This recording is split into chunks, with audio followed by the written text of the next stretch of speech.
আসসালামু আলাইকুম সবাইকে। তোমাদের সবাইকে স্বাগতম জানাই আমাদের অর্গানিক কেমিস্ট্রি কোর্সে। আমাদের অর্গানিক কেমিস্ট্রির আজকে হচ্ছে ওরিয়েন্টেশন ক্লাস বা প্রথম ক্লাস। আজকের মাধ্যমে আমরা অর্গানিকের যাত্রা শুরু করব। 12টা ক্লাসের মাধ্যমে তোমাদেরকে অর্গানিক কেমিস্ট্রির পুরা এ টু জেড আমি গুছিয়ে দেওয়ার চেষ্টা করব। এ টু জেড সব কিছু। যদি 12টা ক্লাসের মাধ্যমে কোনো কারণে সম্ভব না হয়, একটা দুইটা ক্লাস বেশি লাগে, তাহলে সেটা দেওয়ার চেষ্টা করব। টোটাল 12টা ক্লাস থাকবে একদম theoretical A to Z, each and everything theory cover হবে।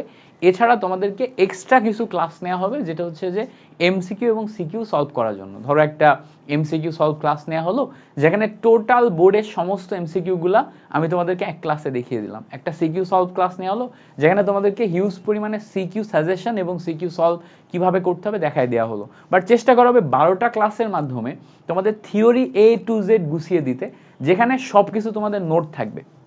তো আমরা শুরু করব আজকে ক্লাসটা। শুরু করার আগে তোমাদেরকে কিছু গাইড করব। কেন? কারণ হচ্ছে যে অর্গানিক কেমিস্ট্রি তুমি পড়লেই হবে না, তুমি ঢালাওভাবে পড়লে তুমি লাইফে বিপদে পড়বে। অর্গানিক কেমিস্ট্রি নিয়ে অর্গানিক কেমিস্ট্রি পড়ার জন্য আগে অর্গানিক কেমিস্ট্রি পড়ার প্রপার স্ট্র্যাটেজি জানতে হবে এবং সেভাবে সাজাতে হবে। আমরা ট্রাই করব প্রথমেই তোমাকে গাইড করতে, যে তুমি কিভাবে অর্গানিক কেমিস্ট্রি পড়বা, দেন ইচ অ্যান্ড এভরিথিং তুমি আমার সাথে সাথে আগাবা। ওকে, আমি তোমাকে গাইডলাইন দিব। তার আগে তোমাদের সাথে একটু পরিচয় হয়ে নিই, দেখি তোমরা কে কে জয়েন করছো। ওকে, আমাদের সাথে পুরা এই কোর্সে 45 জন মতো যুক্ত হয়ে গেছে। একদম বেসিক নিয়ে পড়ায়েন প্লিজ। হ্যাঁ, একদম বেসিক থেকে পড়ানো হবে, কোনো সমস্যা নেই। তোমরা যারা যারা আমাকে সবাই সালাম দিছো, সবাইকে ওয়ালাইকুম আসসালাম। তোমাদেরকে ভাইয়ার পক্ষ থেকে আসসালামু আলাইকুম। আর হচ্ছে তোমরা যারা যারা আমাকে জিজ্ঞেস করছো কেমন আছেন ভাইয়া, আলহামদুলিল্লাহ আমি মোটামুটি ভালো আছি। বাট হচ্ছে যে ক্লাসের অনেক প্রেশার যাচ্ছে, সব মিলায় অনেকটা প্রেশারে আসি। চোখ মুখ দেখে বুঝতে পারছো রিসেন্ট টাইমে আমার ঘুম টুমের একটু সমস্যা হয়ে গেছে। এত বেশি ক্লাস নিচ্ছি যে লাইট এক্সপোজারে থেকে থেকে ঘুম টুম শারীরিক অবস্থার একটু অবনতি হয়েছে। সো এগুলো একটু মেনটেন করার ট্রাই করতেছি। শুরুতেই আসো তোমাদেরকে আগে গাইড করব যে তোমরা অর্গানিক কেমিস্ট্রি পড়বা কিভাবে। সো আমরা প্রথমেই গাইডে যে কি কি করব, কি করতে হবে সেটা একটু বলে দিই। দেখো, অর্গানিক গাইডলাইন কেন? কারণ আমি আগেই বলছি যে ঢালাওভাবে পড়াশোনা করা যাবে না। প্রথম কথা, অর্গানিক কেমিস্ট্রি পড়ার ফার্স্ট স্টেপ হচ্ছে ক্লাস করে শেষ করা।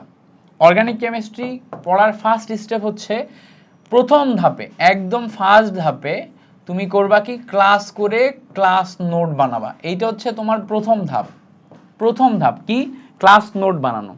একদম ফ্লো চার্টের মতো আমি তোমাকে দেখাবো। একদম ফার্স্ট ধাপে কি করবা, ক্লাস নোট বানাবা। ওকে, তো ক্লাস নোট যখন তুমি বানাচ্ছ, এই ক্লাস নোটটা একদম কেমন হবে?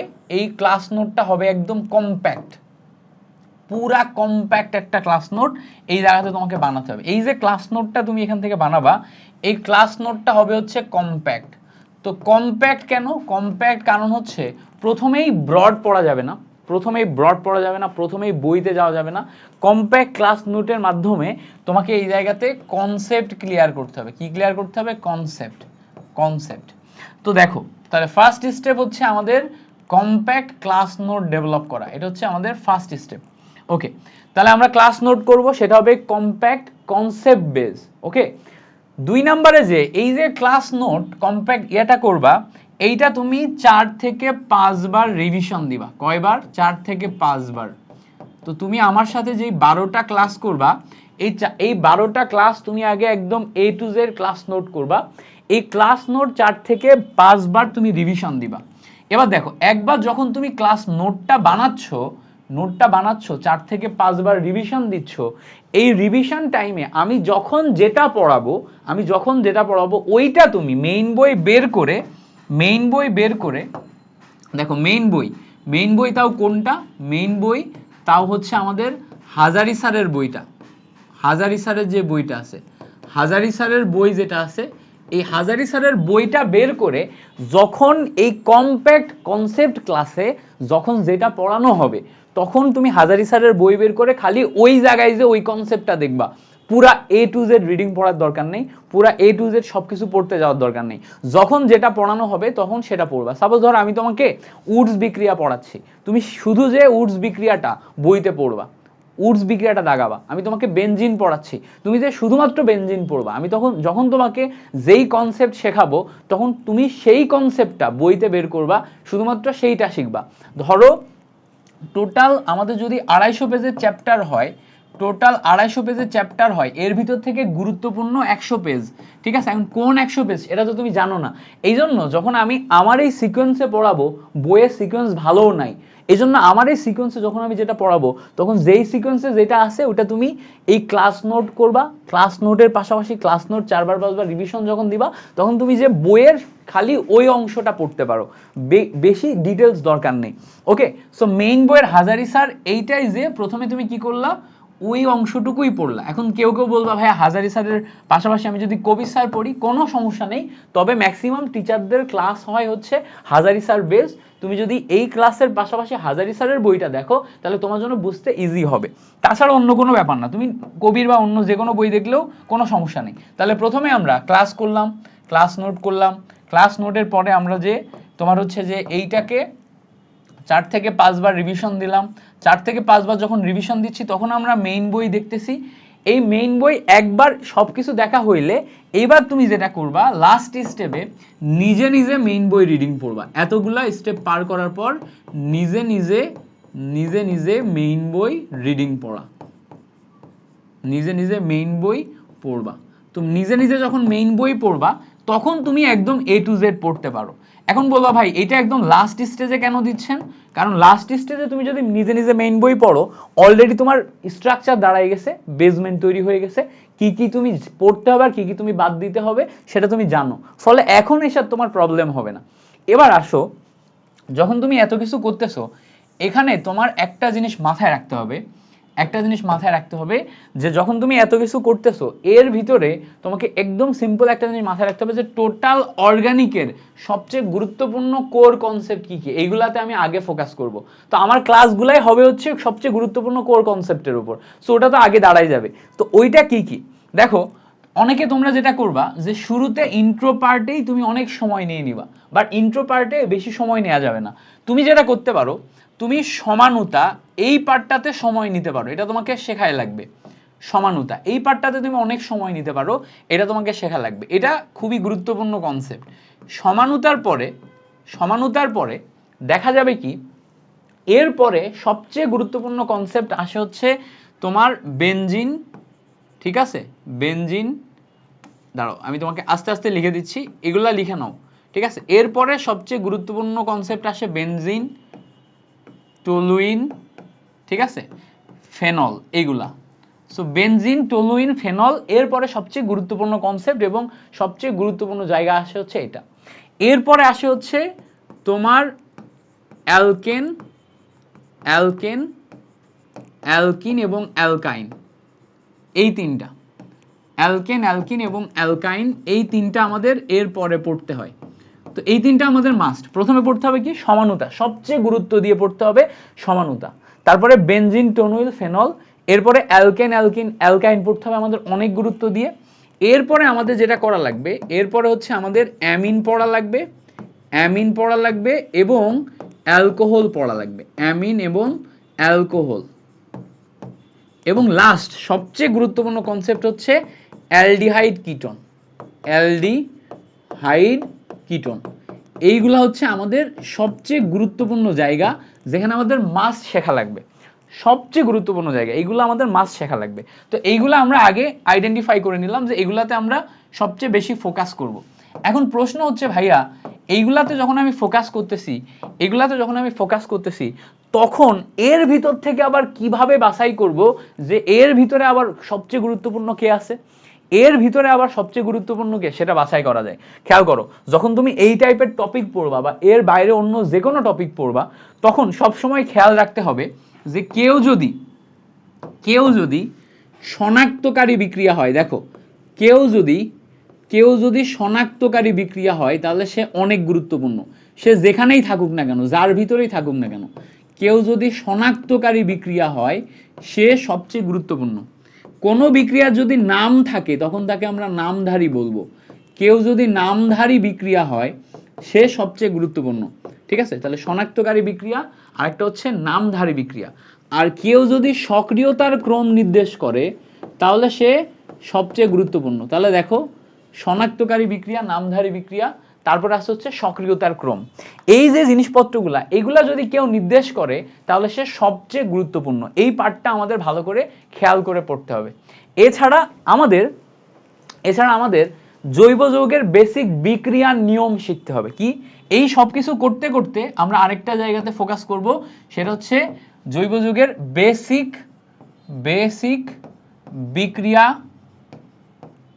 বিক্রিয়া করার নিয়ম।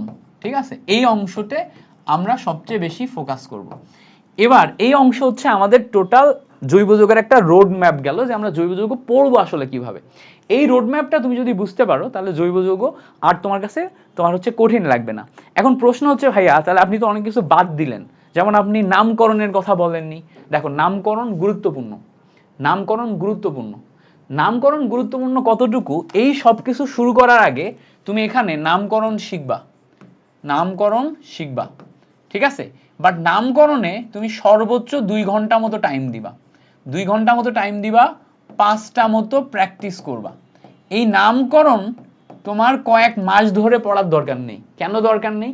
কারণ এই একবার তুমি নামকরণের 2 ঘন্টা বেসিক নিয়মটা যখন শিখে যাবা, তখন দেখবা এই নিয়মটা তুমি সমানতা, benzene, toluene, phenol, alkane, alkene, alkyne, amine, alcohol, aldehyde, ketone, প্রত্যেকটা জিনিস পড়তে যে এই নামকরণটা রিপিট হচ্ছে, ফলে ওই জায়গার নিয়ম কানুনগুলো এর ভিতরে বারবার রিপিট হলে তোমার ভিতরে অল্প অল্প করে অ্যাডজাস্ট হবে। বুঝতে পারছো? অল্প অল্প করে অ্যাডজাস্ট হবে। এরপরে অ্যাডজাস্ট করতে করতে তুমি যখন অ্যাডমিশনে চলে যাবা, ইঞ্জিনিয়ারিং অ্যাডমিশনের জন্য নামকরণটা ভালো করে পড়া হয়, অনেক ব্রড করে পড়া হয়, তখন যে তুমি অনেক ব্রড করে প্র্যাকটিস করবা। বাট আমরা যেটা করি, আমরা নামকরণে 1 মাস সময় দিয়ে আমরা এই যে বেনজিন, টলুইন, ফেনল, অ্যালমিন, অ্যালকোহল, অ্যালডিহাইড, কিটোন এগুলো পর্যন্ত পৌঁছাইতেই পারি না। আমরা কি করি? আমরা এই জায়গাগুলোতে আটকে যাই। তো এই জায়গাগুলোতে আটকে যাওয়া যাবে না, এইগুলো আগে কভার করতে হবে। এইগুলো কভার করার পরে তুমি যদি সময় পাও তাহলে তুমি নামকরণে 100টা নামকরণ প্র্যাকটিস করো, কোনো সমস্যা নেই। আগে এইগুলা কভার করতে হবে। এছাড়া আরো কিছু গুরুত্বপূর্ণ টপিক আছে, এইগুলার বাইরে আরো বেশ কিছু গুরুত্বপূর্ণ টপিক আছে যেগুলো অ্যাডমিশনের জন্য, অন্যান্য অনেক জায়গার জন্য গুরুত্বপূর্ণ। এগুলো আমি তোমাকে আস্তে আস্তে যখন সামনের দিকে আগাবে বলে দিব। ঠিক আছে, আপাতত তোমার ফোকাস থাকবে এই যে বক্সটা করছি না, এই বক্সের দিকে খেয়াল করা। আপাতত তোমার ফোকাস কি? বক্সের দিকে খেয়াল করা। সো তুমি এখন আমার সাথে এই বক্সের দিকে খেয়াল করে আগাও, পুরা ফোকাস দিবা এই বক্সের দিকে। এই যে 2টা বক্স দিছি না, এই 2টা বক্সের দিকে তোমার একদম 100% ফোকাস থাকবে।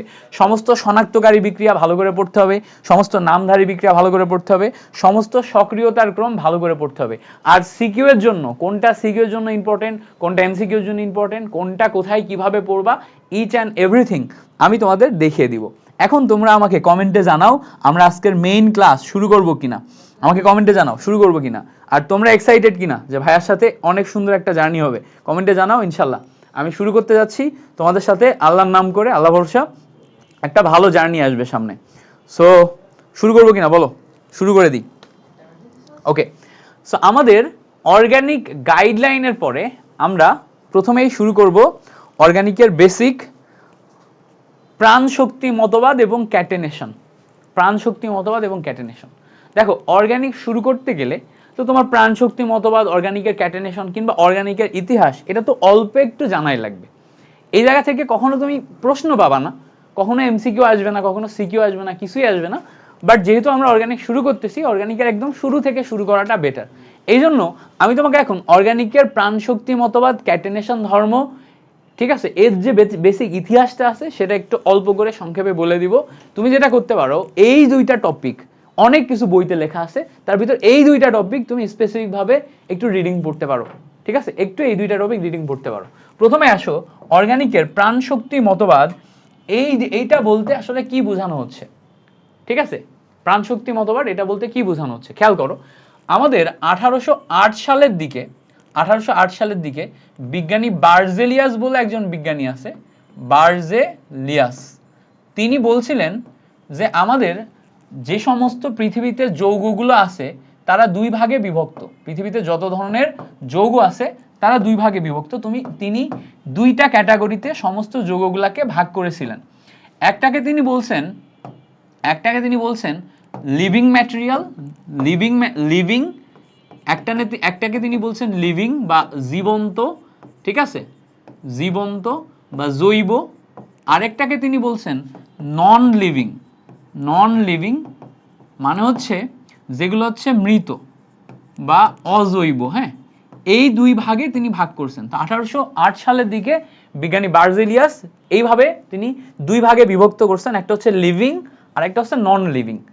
এবার 1808 সালের পর এই বার্জেলিয়াসের হঠাৎ করে আরেকটু সামনে যে 1818 সালের দিকে 1818 সালের দিকে মনে হয়েছে যে আসলে পৃথিবীতে যত যৌগ আছে তার ভিতরে যারা জীবন্ত বা লিভিং ম্যাটেরিয়াল, এদের ভিতরে একটা অলৌকিক শক্তি আছে। অলৌকিক শক্তি আছে। এই জীবন্ত জিনিসগুলা যেগুলো আছে এদের ভিতরে একটা অলৌকিক শক্তি আছে। অলৌকিক শক্তি, এই অলৌকিক শক্তিকে তুমি কোনোভাবে ব্যাখ্যা করতে পারবা না যে এটা কোন শক্তির কারণে হইতেছে, বাট এদের ভিতরে একটা অলৌকিক শক্তি আছে। এই যে অলৌকিক শক্তি, এটা তিনি একটা নাম দিছিলেন, নামটা একটু দেখে আসি দাঁড়াও।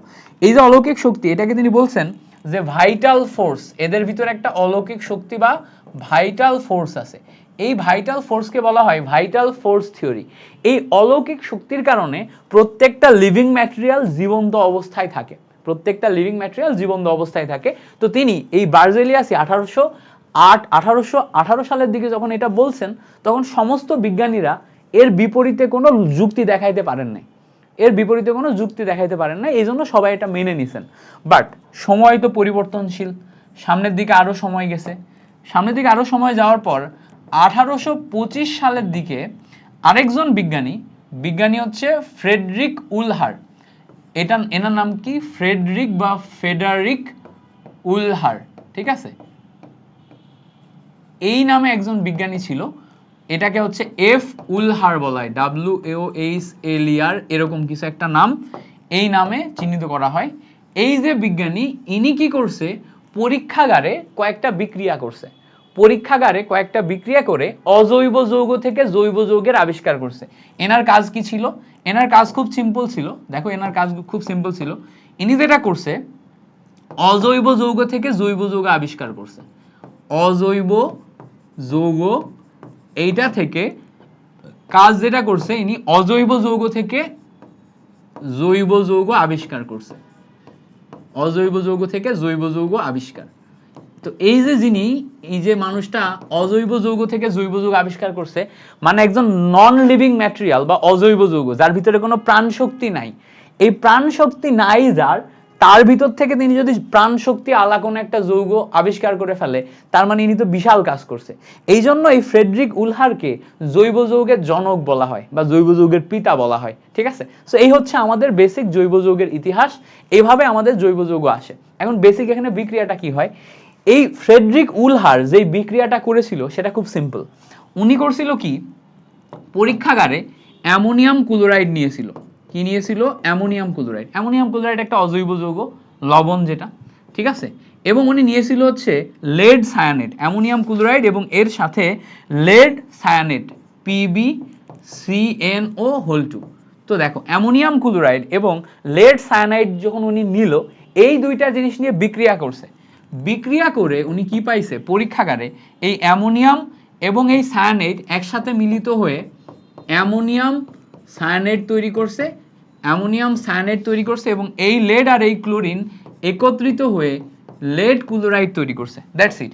এই যে অ্যামোনিয়াম সায়ানাইড তিনি তৈরি করলো, খেয়াল করো, এই যে অ্যামোনিয়াম সায়ানাইড তিনি তৈরি করলো, এই অ্যামোনিয়াম সায়ানাইড অংশটা, এই অ্যামোনিয়াম সায়ানাইড অংশটা, এইটা পরবর্তীতে উনি পুনর্বিন্যাসিত করছিল। কি করছিল? পুনর্বিন্যাসিত করলে এখানে NH2CONH2 এইটাতে রূপান্তর হয়। তো এইটাকে বলে হচ্ছে অ্যামোনিয়াম সায়ানাইড আর এটাকে বলা হচ্ছে ইউরিয়া। এখন আমরা আগে থেকেই জানতাম যে ইউরিয়া একটি জৈব যৌগ। এটা যেহেতু জৈব যৌগ মানে হচ্ছে জীবন্ত, এইটা কিভাবে আসে, এর ভিতরে একটা অলৌকিক শক্তি বা ভাইটাল ফোর্স ছিল। সো একটা অলৌকিক শক্তি বা ভাইটাল ফোর্স যদি থাকে, এটাকে আগে আমরা ব্যাখ্যা করতে পারতাম না এবং আমি বলতে পারতাম না যে এ কোনো নন লিভিং ম্যাটেরিয়াল থেকে আসবে। কিন্তু পরবর্তীতে দেখা গেল এইটাকে আসলে অ্যামোনিয়াম সায়ানাইড থেকে তৈরি করা যায়। আর এই অ্যামোনিয়াম সায়ানাইড আসলে দুইটা অজৈব যৌগ, যেমন অ্যামোনিয়াম ক্লোরাইড, লেড সায়ানাইড, এটা থেকে তৈরি করা যায়। তাহলে যেহেতু এই অজৈব যৌগ থেকে এইটাই আসা যাচ্ছে, আর এইটা থেকে জৈব যৌগে আসা যাচ্ছে। তার মানে আমরা এখানে প্রমাণ করতে পারলাম অজৈব যৌগ থেকে জৈব যৌগ আবিষ্কার হলো। সো এইটা করার মাধ্যমে ফ্রেডরিক উলহার 1825 সালের দিকে জৈব যৌগের পিতা বলে আখ্যায়িত হয়ে যান। ঠিক আছে, সো এই হচ্ছে আমাদের জৈব যৌগের বেসিক ইতিহাস। এখন প্রশ্ন হচ্ছে ভাইয়া এইটা শেখা কি গুরুত্বপূর্ণ? এটা জানা গুরুত্বপূর্ণ। তোমরা যারা জৈব যৌগ শুরু করছো, আধা ঘন্টা 40 মিনিট সময় নিয়ে এটা পড়বা, একটু লিখে লিখে জিনিসটা প্র্যাকটিস করবা, কিন্তু মাথায় রাখবা এটা কিন্তু জৈব যৌগ না। মানে এইটা মনে রেখে তুমি যদি মনে করো যে জৈব যৌগ শিখে গেছো, তুমি একদম বোকা স্বর্গে আসো। জৈব যৌগ এখান থেকে যোজন যোজন দূরে আরো সামনে আসতেছে। এইটা কেবলমাত্র ইন্ট্রোর একদম ছোট্ট একটা পার্ট। ঠিক আছে, এটা কেবলমাত্র ইন্ট্রো একদম ছোট্ট একটা পার্ট। এখানে অনেক বেশি সময় দেওয়ার দরকার নেই, জাস্ট একটু জেনে রাখবা। এবার আসো, জৈব যৌগের ক্যাটেনেশন ধর্ম বলে একটা ধর্ম আছে। ওই যে ক্যাটেনেশন লিখছি আমি এই জায়গাতে, ক্যাটেনেশন ধর্ম বলে একটা ধর্ম আছে। এইটা নিয়ে একটু আমরা কথা বলবো। জৈব যৌগের ক্যাটেনেশন ধর্ম নিয়ে একটু আমরা কথা বলবো। তো আমি এখন ক্যাটেনেশন ধর্ম শেখানোর জন্য একটা এক্সট্রা পেজ নিলাম এবং এই জায়গাতে প্রথমে লিখলাম জৈব যৌগ। তো আমরা 9-10-এ যখন পড়ছি তখন জৈব যৌগ এই অংশ নিয়ে আমরা কথা বলছি যে জৈব যৌগকে আমরা বলি হচ্ছে হাইড্রোকার্বন। জৈব যৌগকে আমরা কি বলি? জৈব যৌগকে আমরা বলি হচ্ছে হাইড্রোকার্বন। তার মানে যেই যৌগগুলা হাইড্রোজেন এবং কার্বন এই দুইটা সমন্বয়ে গঠিত তাদেরকে হাইড্রোকার্বন বলে। হাইড্রোজেন এবং কার্বন এই দুইটা সমন্বয়ে গঠিত তাদেরকে আমরা বলি হচ্ছে হাইড্রোকার্বন। তাহলে এই হাইড্রোকার্বন এইটাই হচ্ছে আমাদের জৈব যৌগ। এখন প্রশ্ন হচ্ছে এই হাইড্রোকার্বন যেগুলো আছে, এই হাইড্রোকার্বনের ভিতরে হাইড্রোজেনের কি ক্ষমতা আছে আর কার্বনের কি ক্ষমতা আছে? খেয়াল করো, হাইড্রোজেনের ক্ষমতা হচ্ছে তার কাছে একটা হাত আছে, সে একটা হাত দিয়ে অন্য যৌগের সাথে বন্ধন গঠন করতে পারে। আর কার্বনের ক্ষমতা হচ্ছে কার্বনের চারটা হাত আছে। তাহলে কার্বনের ক্ষেত্রে আমরা একটু মাথায় রাখবো, কার্বনের চারটি হাত আছে।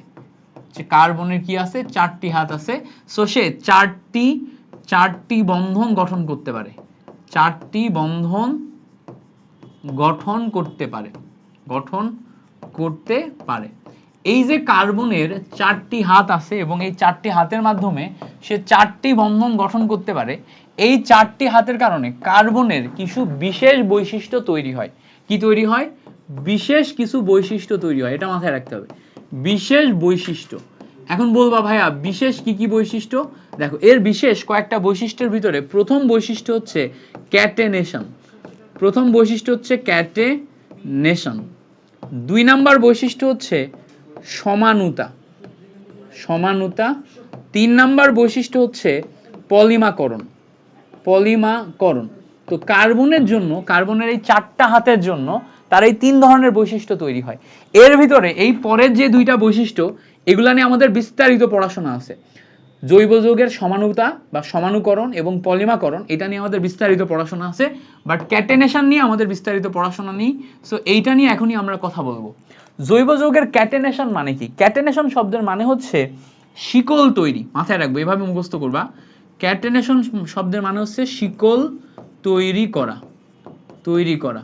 তো ব্যাপার হচ্ছে এরকম, তোমার কাছে ধরো একটা কার্বন আছে, সেই কার্বনের চারটা হাত। কি আছে? একটা কার্বন আছে, সেই কার্বনের চারটা হাত। এখানে একটা কার্বন ছিল, এই কার্বনেরও চারটা হাত।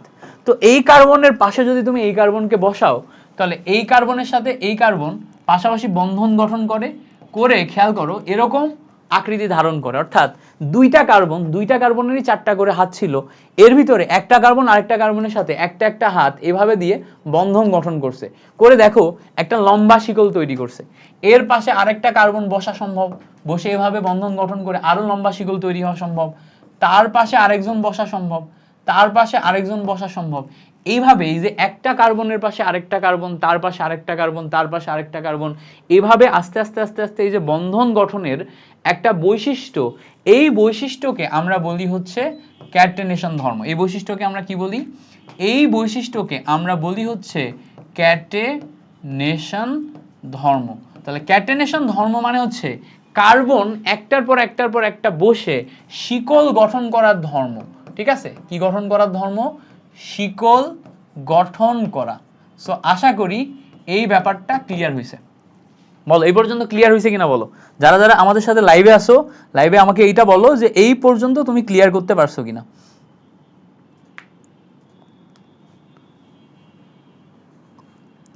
আচ্ছা, প্রভাত দাস বলছে ভাই অবশ্যই শুরু করেন কিন্তু অনেক স্লো যায়েন, কালকে রাত থেকে উত্তেজনায় ঘুম হয় নাই।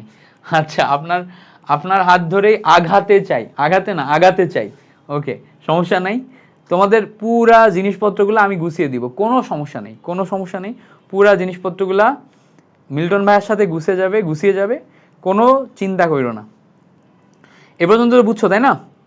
এই পর্যন্ত বুঝছো?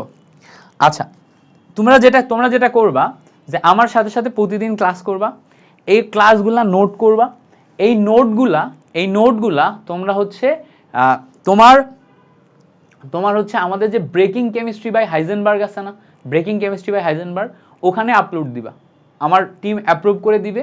যখন তুমি তোমার নোট করবা, আপলোড দিবা, ওখানে হচ্ছে আমার যে কোনো একটা ছবি দিয়ে দিবা যে আমি ক্লাস নিছি, তো আমার যে কোনো একটা ছবি দিয়ে তারপরে আপলোড করবা। তাহলে যেটা হবে যে আমার ছবি থাকলে আমি টের পাবো যে এটা হচ্ছে জৈব যৌগ ক্লাসের নোট, হ্যাঁ, সাথে সাথে আমি ওটা আমার চোখে পড়লেই আমি ওই জায়গাতে তোমার নোটটা চেক করতে পারবো, নোটটা টোটালটা চেক করে প্রত্যেকটা নোটের আমি ফিডব্যাক দিব যে তোমরা নোট ঠিকঠাকভাবে করছো কিনা। এখন তুমি এই কাজটা কেন করবা? কারণ তুমি যদি প্রতিদিন নোট করো এবং সেই নোটটা আপলোড দাও, দেওয়ার একটা মোটিভেশন থাকে, তাহলে প্রতি ক্লাসের নোট প্রতি ক্লাসে হয়ে যাবে।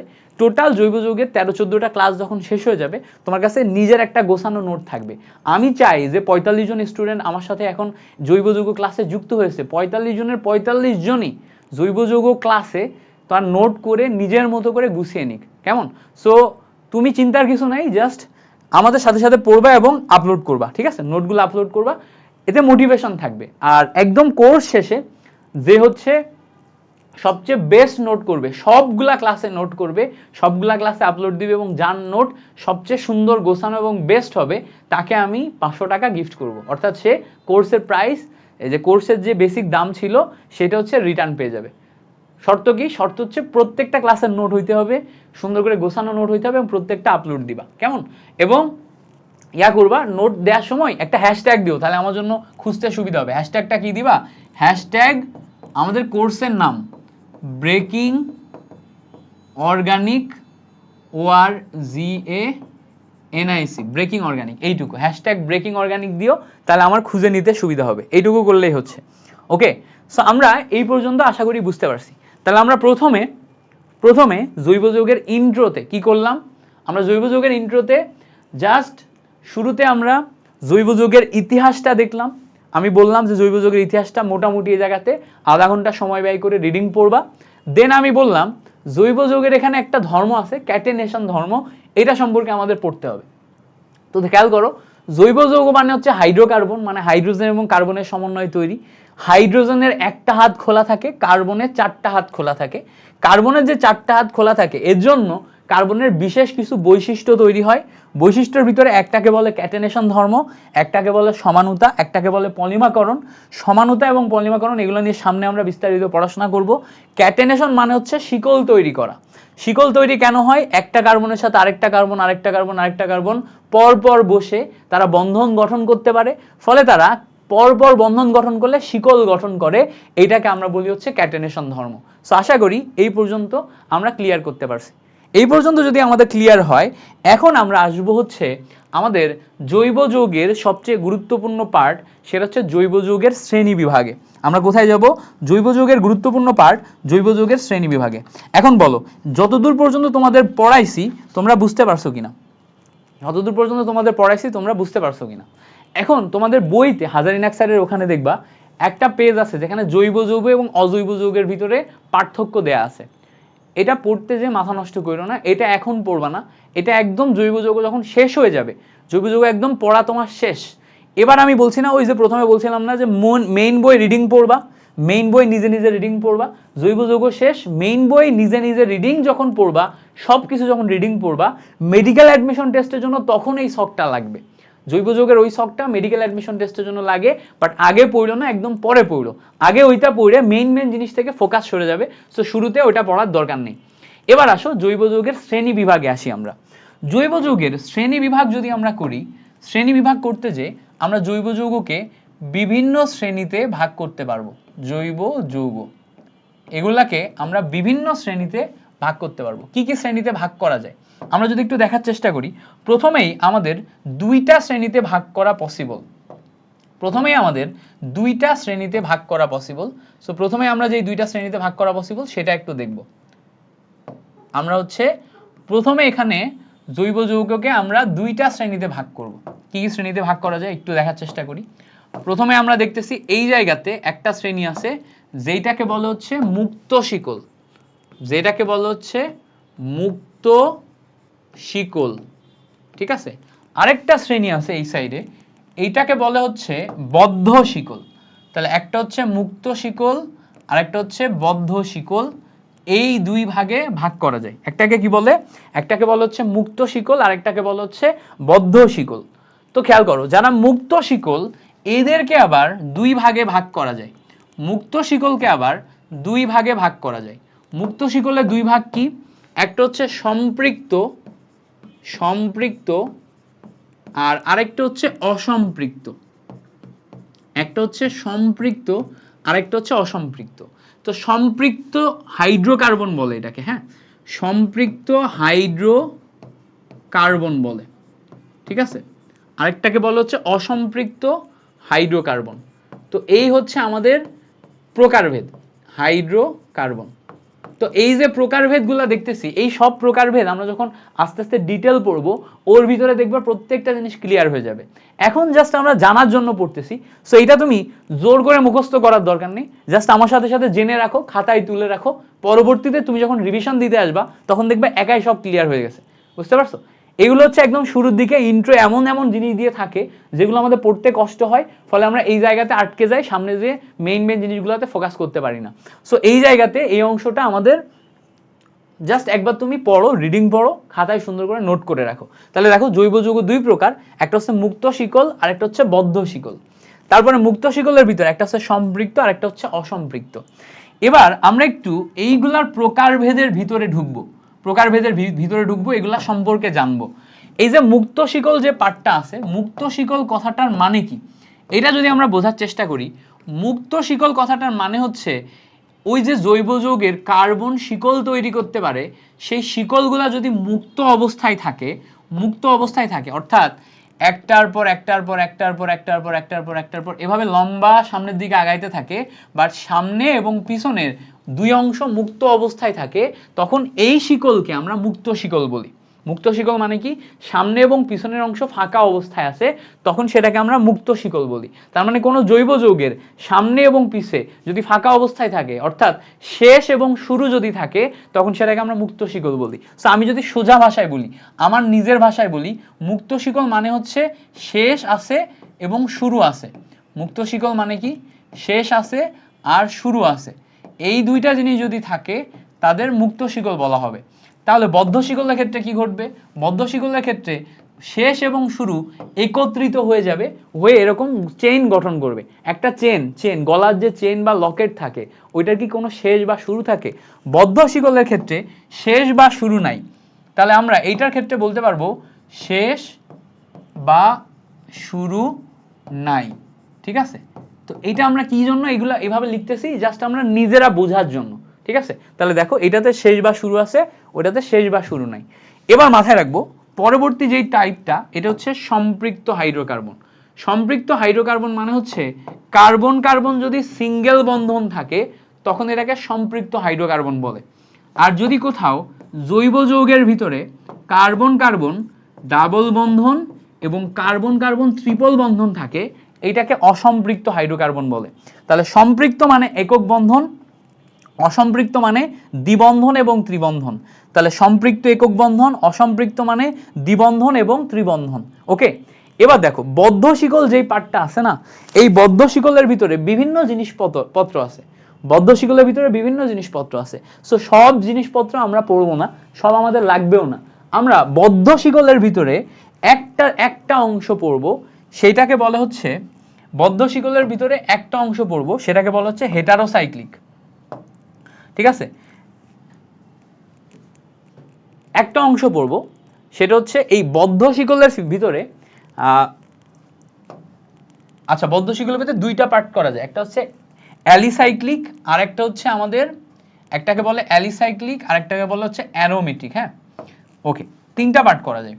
একটা হচ্ছে অ্যালিসাইক্লিক, অ্যালিসাইক্লিক, এই অংশটা বললে আসলে তোমরা আরো কনফিউজড হবে, আমার বলা ঠিক হচ্ছে কিনা জানি না, লেখার জন্য লিখো, হ্যাঁ লেখার জন্য লিখো। এটাকে বলে অ্যালিসাইক্লিক। আরেকটা পার্ট হচ্ছে বদ্ধ শিকলের ভিতরে অ্যারোমেটিক, অ্যারোমেটিক। আরেকটা পার্ট আছে সেইটাকে বলে হচ্ছে তোমার হেটারোসাইক্লিক, হেটারোসাইক্লিক। ওকে, এখন কোনটার মানে কি এইটা আপাতত আমরা না যাই, আমরা সামনে অ্যারোমেটিক পড়বো, অ্যালিসাইক্লিক পড়বো, হেটারোসাইক্লিক সবগুলাই পড়বো। সো যখন আমরা অ্যারোমেটিক পড়বো, অ্যারোমেটিকের ভিতরে হেটারোসাইক্লিক কি সেটা চলে আসবে, অ্যালিসাইক্লিক সেটা চলে আসবে। তুমি জাস্ট এইটুকু মাথায় রাখো, এইভাবে এইভাবে এই কয়েকটা শ্রেণীতে ভাগ করা যায়, এইটুকু জাস্ট মাথায় রাখো, এইটুকু লিখে রাখলেই হইতেছে, এর বাইরে লাগতেছে না, এইটুকু লিখে রাখতেই হইতেছে আপাতত। এগুলা সামনে যেহেতু আমাদের আসবে, এগুলো আমরা জাস্ট মনে রাখলাম। হ্যাঁ, মনে রাখলাম। এই হচ্ছে আমাদের জৈব যৌগের মোটামুটি শ্রেণী বিভাগের দিকে যদি যাই, শ্রেণী বিভাগ। সো এই শ্রেণী বিভাগগুলো নিয়ে এখন আমরা মেইন পড়াশোনায় চলে যাব। পরে আসো, জৈব যৌগের শ্রেণী বিভাগের পর আমাদের এখন যেটা শেখা লাগবে সেটা হচ্ছে জৈব যৌগের সংকরায়ন। এইটা খুব গুরুত্বপূর্ণ একটি পার্ট, এই পার্টটা আমাদের মনোযোগ দিয়ে শেখা লাগবে। এইটার জন্য হেডলাইন দিবা এবং আমার সাথে সাথে এই পার্টটা ভালো করে শিখবা। কেন জৈব যৌগের সংকরায়ন শেখা লাগবে? দেখো, আমরা যখন মৌলের পর্যায়বৃত্ত ধর্ম পড়ছি ফার্স্ট পেপারে, তখন আমরা সংকরায়ন শিখছি। সেই সংকরায়নে যখন আমরা সংকরায়ন শিখছিলাম, ওই সংকরায়নের যে থিওরি, ওইটার উপর ডিপেন্ড করে আমাদের এখন জৈব যৌগের বিভিন্ন জায়গায় সংকরায়ন লাগবে এবং বোঝা লাগবে যে এখানে কি টাইপের সংকরায়ন ঘটছে। সো জৈব যৌগের ভিতরে কি কি টাইপের জৈব যৌগ আছে সেটা আমরা আগে একটু দেখার চেষ্টা করব। যেমন ধরো, আমরা এক টাইপের জৈব যৌগ দেখব, এটা একটা কার্বন, এটা একটা কার্বন। তাহলে এই কার্বনের কার্বন কার্বন একক বন্ধন চলে গেছে। এই কার্বনের বাকি যে হাতগুলো আছে, সেই হাতগুলো এভাবে ফাঁকা আছে। তো তুমি চাইলে বাকি হাতগুলোতে হাইড্রোজেন বসাইতে পারো। কি বসাইতে পারো? হাইড্রোজেন বসাইতে পারো। এই যে বাকি হাতগুলোতে হাইড্রোজেন বসাইলা, তার মানে এই যৌগটা CH3 বন্ড CH3 এইটাতে তৈরি হলো। সেম ভাবে এই কার্বন কার্বন বন্ধন যেটা আছে, এটাকে তুমি চাইলে কার্বন কার্বন দ্বিবন্ধন বসাতে পারো। দ্বিবন্ধন মানে একটা কার্বনের সাথে একটা কার্বন পরস্পর দুইটা বন্ধন দিয়ে যুক্ত অবস্থায় আছে। তাহলে দেখো, কার্বনের চারটা হাত, অলরেডি দুইটা হাত চলে গেছে। তাহলে এদিকে একটা হাত থাকে, এদিকে একটা হাত থাকে, তাই তো? এদিকে একটা হাত থাকে, এদিকে একটা হাত থাকে। তাহলে কার্বনে চারটা হাত, চারটার ভিতর দুইটা চলে গেছিল, বাকি আর দুইটা দুইটা করে হাত থাকে না? এই যে দুইটা দুইটা হাত থাকে, এই হাতে একটা হাইড্রোজেন বসাইতে পারো, এটাতে একটা হাইড্রোজেন বসাতে পারো, এখানে একটা হাইড্রোজেন বসাতে পারো, এটা একটা হাইড্রোজেন বসাতে পারো। সো দেখো, এইটা যদি বসাও তাহলে এখানে CH2 ডাবল বন্ড CH2 এটা আসে। তো খেয়াল করো, এখানে CH3 বন্ড CH3, এখানে CH2 ডাবল বন্ড CH2, একটা জৈব যৌগ দেখলাম। সেম ভাবে এখন যদি আমি আরেক ধরনের জৈব যৌগ দেখি, কার্বন বন্ড কার্বন আছে, ঠিক আছে? এই কার্বন কার্বনের মাঝখানে সর্বোচ্চ তিনটা বন্ধন হতে পারে। তাহলে দেখো, একটা কার্বন আরেকটা কার্বনের মাঝখানে একটা বন্ধন ছিল, একটা কার্বন আরেকটা কার্বনের মাঝখানে দুইটা বন্ধন ছিল, একটা কার্বন আরেকটা কার্বনের মাঝখানে তিনটা বন্ধন ছিল। তো এখানে সর্বোচ্চ তিনটা বন্ধন হতে পারে। এবার তাহলে আরেকটা হাত তো খালি আছে, তাহলে এদিকে একটা খালি হাত, এদিকে একটা খালি হাত, এখানে একটা হাইড্রোজেন বসবে, এখানে একটা হাইড্রোজেন বসবে।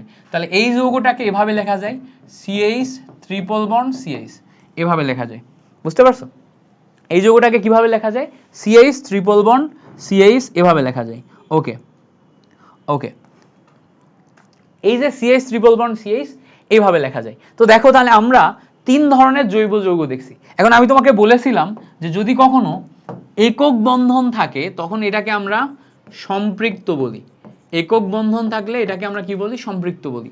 ডাবল বন্ধন থাকলে এটাকে আমরা অসম্পৃক্ত বলি, ঠিক আছে? আর ট্রিপল বন্ধন থাকলে এটাকেও আমরা অসম্পৃক্ত বলি, ঠিক আছে? তাহলে ডাবল বন্ধন এবং ট্রিপল বন্ধন এরা সবাই অসম্পৃক্ত, এইটা কি? এটা হচ্ছে সম্পৃক্ত। বুঝতে পারছি কিনা? এবার খেয়াল করো, আমরা এইটা শিখেছিলাম যে কোথাও যদি একটা সিঙ্গেল বন্ড থাকে, এই সিঙ্গেল বন্ডকে আমরা বলি হচ্ছে সিগমা বন্ধন। সিঙ্গেল বন্ডকে আমরা কি বলি? সিগমা বন্ধন। কোথাও যদি ডাবল বন্ড থাকে, তাহলে এখানে একটা আছে সিগমা, একটা আছে সিগমা, আরেকটা আছে হচ্ছে পাই। এখন তোমরা আমাকে বলো যে তোমরা সবাই সিগমা এবং পাই এটা শিখছো কিনা? ফার্স্ট পেপারে তোমরা সবাই সিগমা এবং পাই শিখছো? তোমরা আমাকে একটু বলো ফার্স্ট পেপারে তোমরা সিগমা এবং পাই শিখছো কিনা, একটু কমেন্ট করো। সিগমা এবং পাই যদি শিখে থাকো তাহলে সিগমা পাই রিপিট করবো না, আর যদি না শিখে থাকো তাহলে তোমাদের সিগমা পাই আবার বোঝানো লাগবে। সিগমা এবং পাই বুঝছো কিনা ফার্স্ট পেপারে বলো তো, সিগমা এবং পাই শিখছো কিনা একটু বলো, কমেন্ট করো দ্রুত। সিগমা এবং পাই ফার্স্ট পেপারে শিখছো কিনা? মৌলের পর্যায়বৃত্ত ধর্ম রাসায়নিক বন্ধন পার্টে আমাদের সিগমা এবং পাই এই দুইটা পার্ট আছে। ওকে, সো এখানে আমরা যদি একটু দেখার চেষ্টা করি যেখানে আমাদের সিঙ্গেল বন্ড আছে এই জায়গায় যে বন্ধনটা আছে এটা হচ্ছে সিগমা, এখানে যে বন্ধনটা আছে এটা হচ্ছে সিগমা। যেখানে আমাদের ডাবল বন্ড আছে এখানে একটা আছে আমাদের সিগমা, আরেকটা আছে হচ্ছে আমাদের কি বলতো, আরেকটা আছে হচ্ছে আমাদের পাই। তাহলে যেখানে সিঙ্গেল বন্ড আছে সেখানে আমাদের সিগমা আছে, যেখানে ডাবল বন্ড আছে সেখানে আমাদের একটা সিগমা আরেকটা কি, আরেকটা হচ্ছে পাই। এবার যেখানে ট্রিপল বন্ড আছে এখানে আমাদের একটা সিগমা আর দুইটা আছে হচ্ছে পাই, আমাদের পাই। তাহলে পাই কয়টা? পাই দুইটা। ঠিক আছে, তাহলে একটা সিগমা দুইটা পাই। এখানে আমাদের কি একটা সিগমা এবং একটা পাই ছিল, এখানে আমাদের একটাই বন্ধন একটাই সিগমা। তার মানে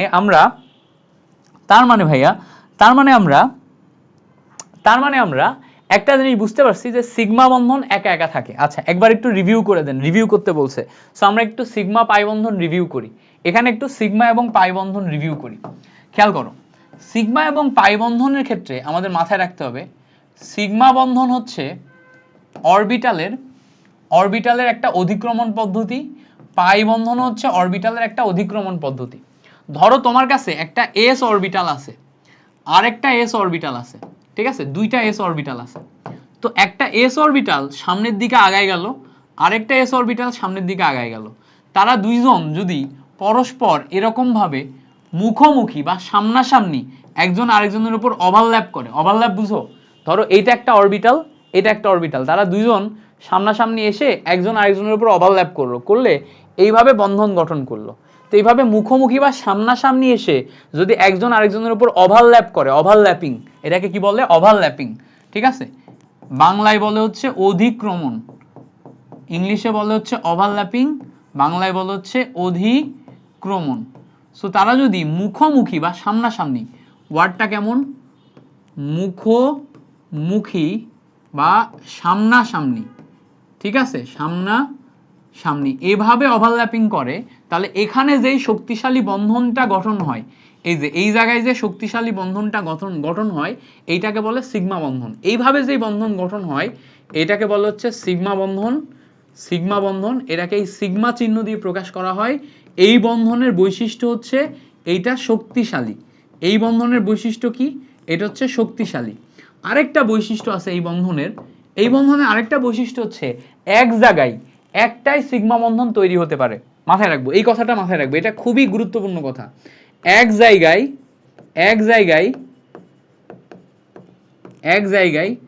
সিগমা বন্ধন একটাই, এক জায়গায় আমাদের সিগমা বন্ধন যেটা থাকবে সেই সিগমা বন্ধন একটাই থাকবে, একাধিক থাকতে পারবে না। এক জায়গায় সিগমা বন্ধন একটা, মানে একটা জায়গা আছে ওই জায়গায় কয়টা সিগমা বন্ধন তুমি কাউন্ট করতে পারবা? সর্বোচ্চ একটার বেশি থাকতে পারবে না। ঠিক আছে, এবার তাহলে সিগমা বন্ধন হইলে বুঝলাম, তাহলে পাই বন্ধন কি জিনিস খেয়াল করো। ধরো আমরা এরকম ভাবে চিন্তা করি, আমাদের কাছে একটা পি অরবিটাল আছে, তো এইটা হচ্ছে পি অরবিটালের ক্ষেত্রে দুইটা এক্সিস বরাবর থাকে, এটা ধরো এক্স এক্সিস বরাবর, এটা ওয়াই এক্সিস বরাবর। তো এটা হচ্ছে পি অরবিটাল। পাশে আরেকটা পি অরবিটাল আছে, এইটা হচ্ছে আমাদের পি অরবিটাল। তো দুইটা পি অরবিটাল, এই পি অরবিটালটা ডানের দিকে সরে গেল, এই পি অরবিটালটা বামের দিকে সরে গেল, ফলে তারা দুইজন মুখোমুখি একসাথে হয়ে যে এরকম একটা অরবিটালের অধিক্রমণ ঘটলো। কিরকম ঘটলো খেয়াল করো, এই জায়গাতে মুখোমুখি অধিক্রমণ ঘটছে, তাই না? এই যে এই জায়গাতে সামনাসামনি বা মুখোমুখি অধিক্রমণ ঘটছে। তো এই যে সামনাসামনি বা মুখোমুখি অধিক্রমণ ঘটলো, এই সামনাসামনি বা মুখোমুখি অধিক্রমণ এইটাকে আমরা বলতেছি সিগমা, এটাকে আমরা বলতেছি সিগমা। কিন্তু চিন্তা করো এরকম সোজা হয়ে তো একটা অরবিটাল এখনো দাঁড়ায় আছে, তাই না? এই বরাবর সোজা হয়ে একটা অরবিটাল, এই বরাবর সোজা হয়ে একটা অরবিটাল এখনো দাঁড়ায় আছে, এই বরাবর সোজা হয়ে একটা অরবিটাল এখনো দাঁড়ায় আছে।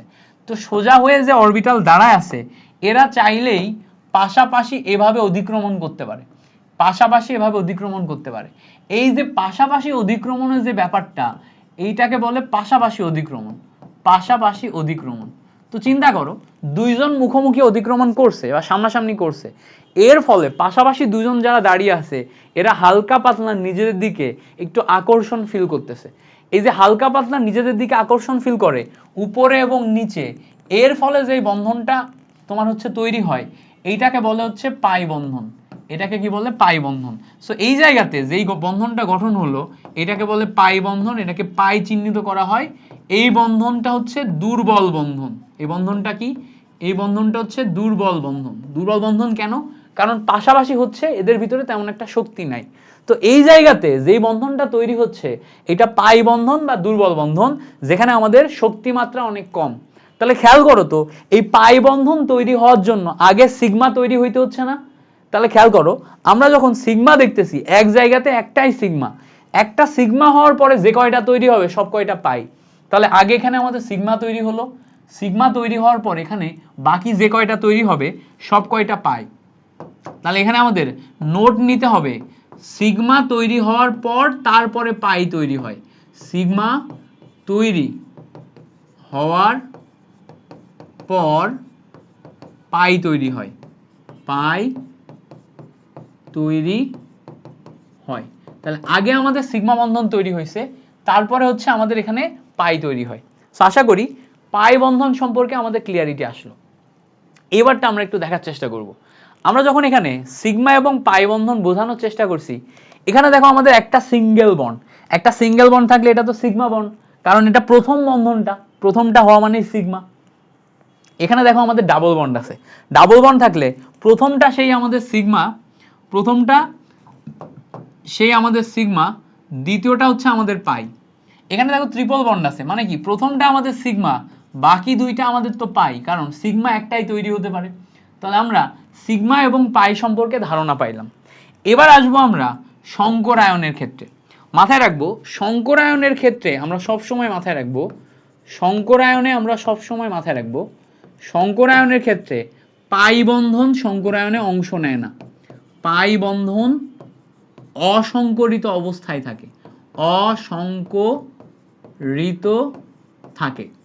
পাই বন্ধন কি থাকে? পাই বন্ধন অসংকরিত থাকে, পাই বন্ধন সংকরায়নে অংশ নেয় না। তো সংকরায়ন বের করার জন্য আমরা একটা পদ্ধতি ব্যবহার করি, এটাকে বলে স্টেরিক নাম্বার পদ্ধতি। Steric number x equals to sigma বন্ধন সংখ্যা, সিগমা বন্ড, ঠিক আছে, plus lone pair electron, plus lone pair electron. তাহলে সিগমা বন্ধন সংখ্যা এবং লন পেয়ার ইলেকট্রন সংখ্যা এই দুইয়ের যোগফলে, সিগমা বন্ধন এবং লন পেয়ার ইলেকট্রন এই দুইয়ের যোগফলে আমরা কি করি? আমরা কোনো এক জায়গায় সংকরায়ন বের করি। তাহলে আমরা এখন কি করব? এই যোগটা সংকরায়ন বের করব, এই যোগে সংকরায়ন বের করব, এই যোগে সংকরায়ন বের করব। প্রথমে খেয়াল করো আমরা যদি প্রথম যোগের দিকে তাকাই, প্রথম যোগের দিকে তাকাই, এইটার ক্ষেত্রে কার্বনের এইটা একটা সিগমা বন্ধন, এইটা একটা সিগমা বন্ধন, এইটা একটা সিগমা বন্ধন, এটা একটা সিগমা বন্ধন। তাহলে একটা কার্বনের সিগমা বন্ধন কয়টা? চারটা। খেয়াল করো একটা কার্বনের সিগমা বন্ধন কয়টা? চারটা। এখানে কি কোনো লন পেয়ার ইলেকট্রন আছে? উত্তর হচ্ছে না, কার্বনে কোনো লন পেয়ার ইলেকট্রন নাই। কারণ কি? কার্বনের টোটাল ইলেকট্রন 6টা ছিল, প্রথম অরবিটালে 2টা, শেষ অরবিটালে 4টা, 4টা ইলেকট্রনই 4টা হাইড্রোজেনের সাথে বন্ধন গঠন করছে, ফলে কার্বনের কোনো লন পেয়ার নাই। তাহলে এখানে লন পেয়ার কত? 0। তাহলে যদি আমাদের 4টা সিগমা বন্ধন হয় তাহলে আমাদের এখান থেকে স্টেরিক নাম্বার আসছে 4। 4 যদি স্টেরিক নাম্বার হয় তার মানে একটা s অরবিটাল 3টা p অরবিটাল মিলে এখানে আমাদের সংকরণ হয়েছে। আমি জানি না তোমরা এই সংকরণ পদ্ধতি শিখছো কিনা। সংকরায়নের এই পদ্ধতি যদি না শিখে থাকো, আমার মৌলের পর্যায়বৃত্ত ধর্মের উপর সংকরায়নের একটা ক্লাস আছে, একটা ওয়ান শট ক্লাস আছে সংকরায়নের উপর, ওই ওয়ান শট ক্লাসটা দেখো, ওই একটা ক্লাস দেখো, এটা দেখলে ক্লিয়ার হয়ে যাবে। ইউটিউবে ফ্রিতে পাবা। যারা এইটা বুঝো নাই, এখনো বুঝতে অসুবিধা হয়েছে, যাদের ফার্স্ট ইয়ারের বেসিক কভার নাই, তারা কি করবা? ওই সংকরায়নের উপর আমার ওই একটা 1 ঘন্টার ওয়ান শট ক্লাস দেখবা, তাহলে তোমার এই বেসিক যেটুকু বুঝতে অসুবিধা আছে ওইটুকু কভার হয়ে যাবে। তাহলে আমরা এখানে কি দেখলাম, আমরা সংকরায়ন দেখলাম এবং আমরা এটা দেখলাম যখন আমাদের এরকম সিঙ্গেল বন্ড আছে, কার্বন কার্বন সিঙ্গেল বন্ড, তখন সংকরায়ন হয় কি sp3। মাথায় রাখবো, যখন কার্বন কার্বন সিঙ্গেল বন্ড তখন সংকরায়ন হচ্ছে sp3। ওকে ভাই একটু রিভিউ করে দেন। ওকে রিভিউ করে দিব, সমস্যা নেই, রিভিউ করে দিব। যখন কার্বন কার্বন সিঙ্গেল বন্ড তখন আমাদের সংকরায়ন হচ্ছে sp3। এবার খেয়াল করো, যখন আমরা কার্বন কার্বন ডাবল বন্ডের দিকে যাচ্ছি, দেখো 2 নাম্বার মেথড, এই হচ্ছে আমাদের আরেকটা পার্ট। 2 নাম্বার মেথড, আমরা যখন কার্বন কার্বন ডাবল বন্ডের দিকে যাচ্ছি, এই ডাবল বন্ডে খেয়াল করো, এই একটা সিগমা আছে, এই একটা সিগমা আছে, এই একটা সিগমা আছে, এই উপরেরটা হচ্ছে আমার পাই। তাহলে আমরা যদি এখানে স্টেরিক নাম্বার দেখি, স্টেরিক নাম্বারে সিগমা বন্ধন একটা দুইটা তিনটা। লন পেয়ার ইলেকট্রন কয়টা? লন পেয়ার ইলেকট্রন দেখো এখানে 0। এবার বলো তো পাই বন্ধন কি সংকরায়নে অংশগ্রহণ করে? উত্তর হচ্ছে না, পাই বন্ধন অসংকরিত অবস্থায় থাকে। আমরা মুখস্থ করছি আগে, পাই বন্ধন অসংকরিত থাকে, ফলে এখানে কোনো পাই বন্ধন লেখা হবে না। লেখা যদি না হয় তাহলে এখান থেকে স্টেরিক নাম্বার আমি কত পাবো? স্টেরিক নাম্বার পাবো হচ্ছে 3। বলো তো স্টেরিক নাম্বার কত পাবো?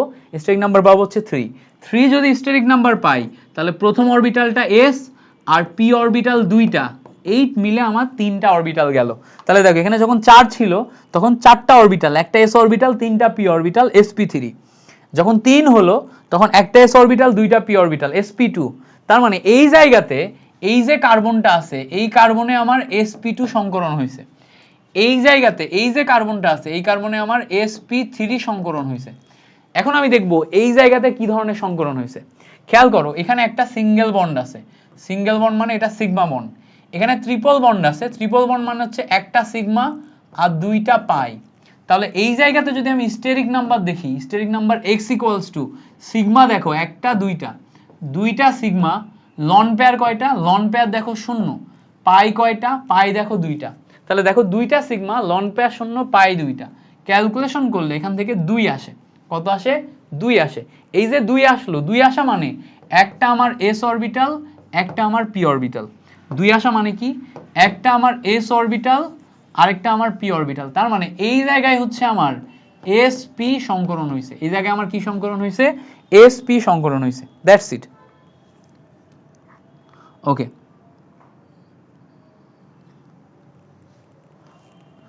আচ্ছা আমি হচ্ছে তোমাদের সংকরায়নের উপরে ক্লাসের লিংক তোমাদের গ্রুপেই দিয়ে দিব। আমি হচ্ছে টেলিগ্রাম গ্রুপে দিয়ে দিব, টেলিগ্রাম গ্রুপে নজর রাখো। সংকরায়নের উপর ক্লাসের লিংক তোমার হচ্ছে যে টেলিগ্রাম গ্রুপে দিয়ে দিব। তাহলে দেখো এটা হচ্ছে শর্টকাট নিয়ম, শর্টকাট নিয়মে এভাবে দেখতে হয়, শর্টকাট নিয়মে সবসময় এভাবে দেখতে হয়। সো তোমরা একটু যা যা শেখাইছি এটা রিভিউ করো। আমার এখানে আজান দিচ্ছে, সো আজানের জন্য আমরা একটু ব্রেক নিব। তোমরা যা যা শেখাইছি এটা একটু রিভিউ করো, দেখো যা যা শেখাইছি একটু খাতা উল্টায় দেখো কি কি শেখাইছি। জৈব যৌগের সংকরায়ন দেখাইছি, তারপরে হচ্ছে তোমার শ্রেণী বিভাগ দেখাইছি, শ্রেণী বিভাগের ভিতর এখানে সিগমা এবং পাই বন্ধন দেখালাম, ঠিক আছে? সো এগুলো একটু রিভিউ করো, আজানটা শেষ হয়ে যাক তারপরে দেখি।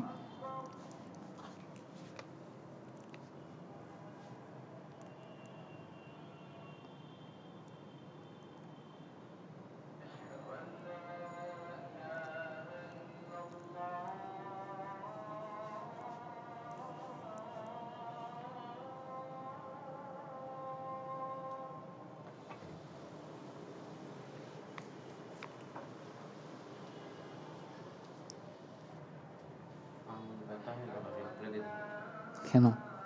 আরে কিছু কিছু ভাইয়ারা এত কিছুই বোঝে না।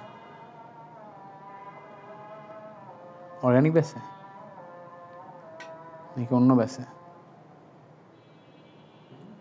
কোন বেছে? অর্গানিক এখন সব মানে ইয়ে যারা জয়েন করে নাই তারা হচ্ছে এখন ইয়ে করতে পারে না, তারা ইয়ে করতেছে, নক দিতেছে।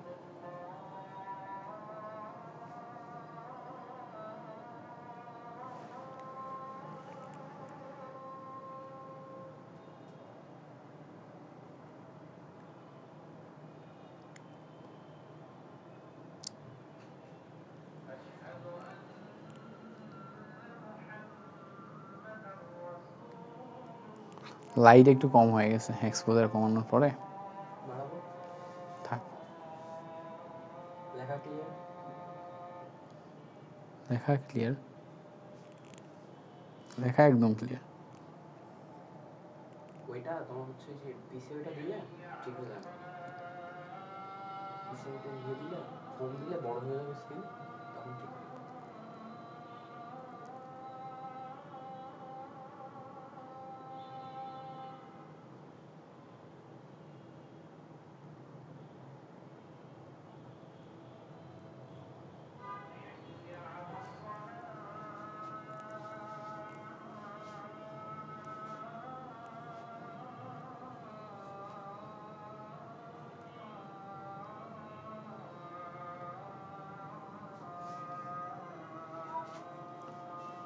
হ্যাঁ রেকর্ড থাকবে, এখানে রেকর্ড থাকবে। আমরা হচ্ছে যে 15 তারিখের পরে যে ক্লাস তোমাদের ওয়েবসাইটে করারও ব্যবস্থা করে দিব, সমস্যা নেই। প্রত্যেকটা ক্লাসের রেকর্ড ওয়েবসাইটেও দেওয়া হবে। 15 তারিখের পরে যে ওয়েবসাইটেও পাবা। আর হচ্ছে এই ক্লাসটা এখন যখন আমরা এখানে নিচ্ছি, এর পাশাপাশি আমাদের স্টকের রেকর্ডও হচ্ছে।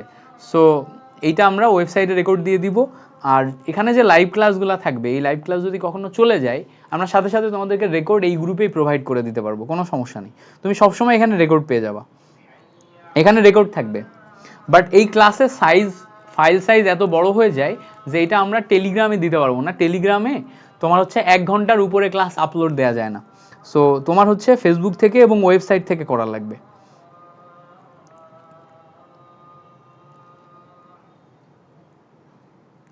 আচ্ছা, তোমরা যারা যারা স্টেরিক নাম্বার বুঝো নাই, স্টেরিক নাম্বার হচ্ছে সংকরায়ন বের করার শর্টকাট মেথড। শর্টকাট মেথডের ফর্মুলা হচ্ছে স্টেরিক নাম্বার পদ্ধতি।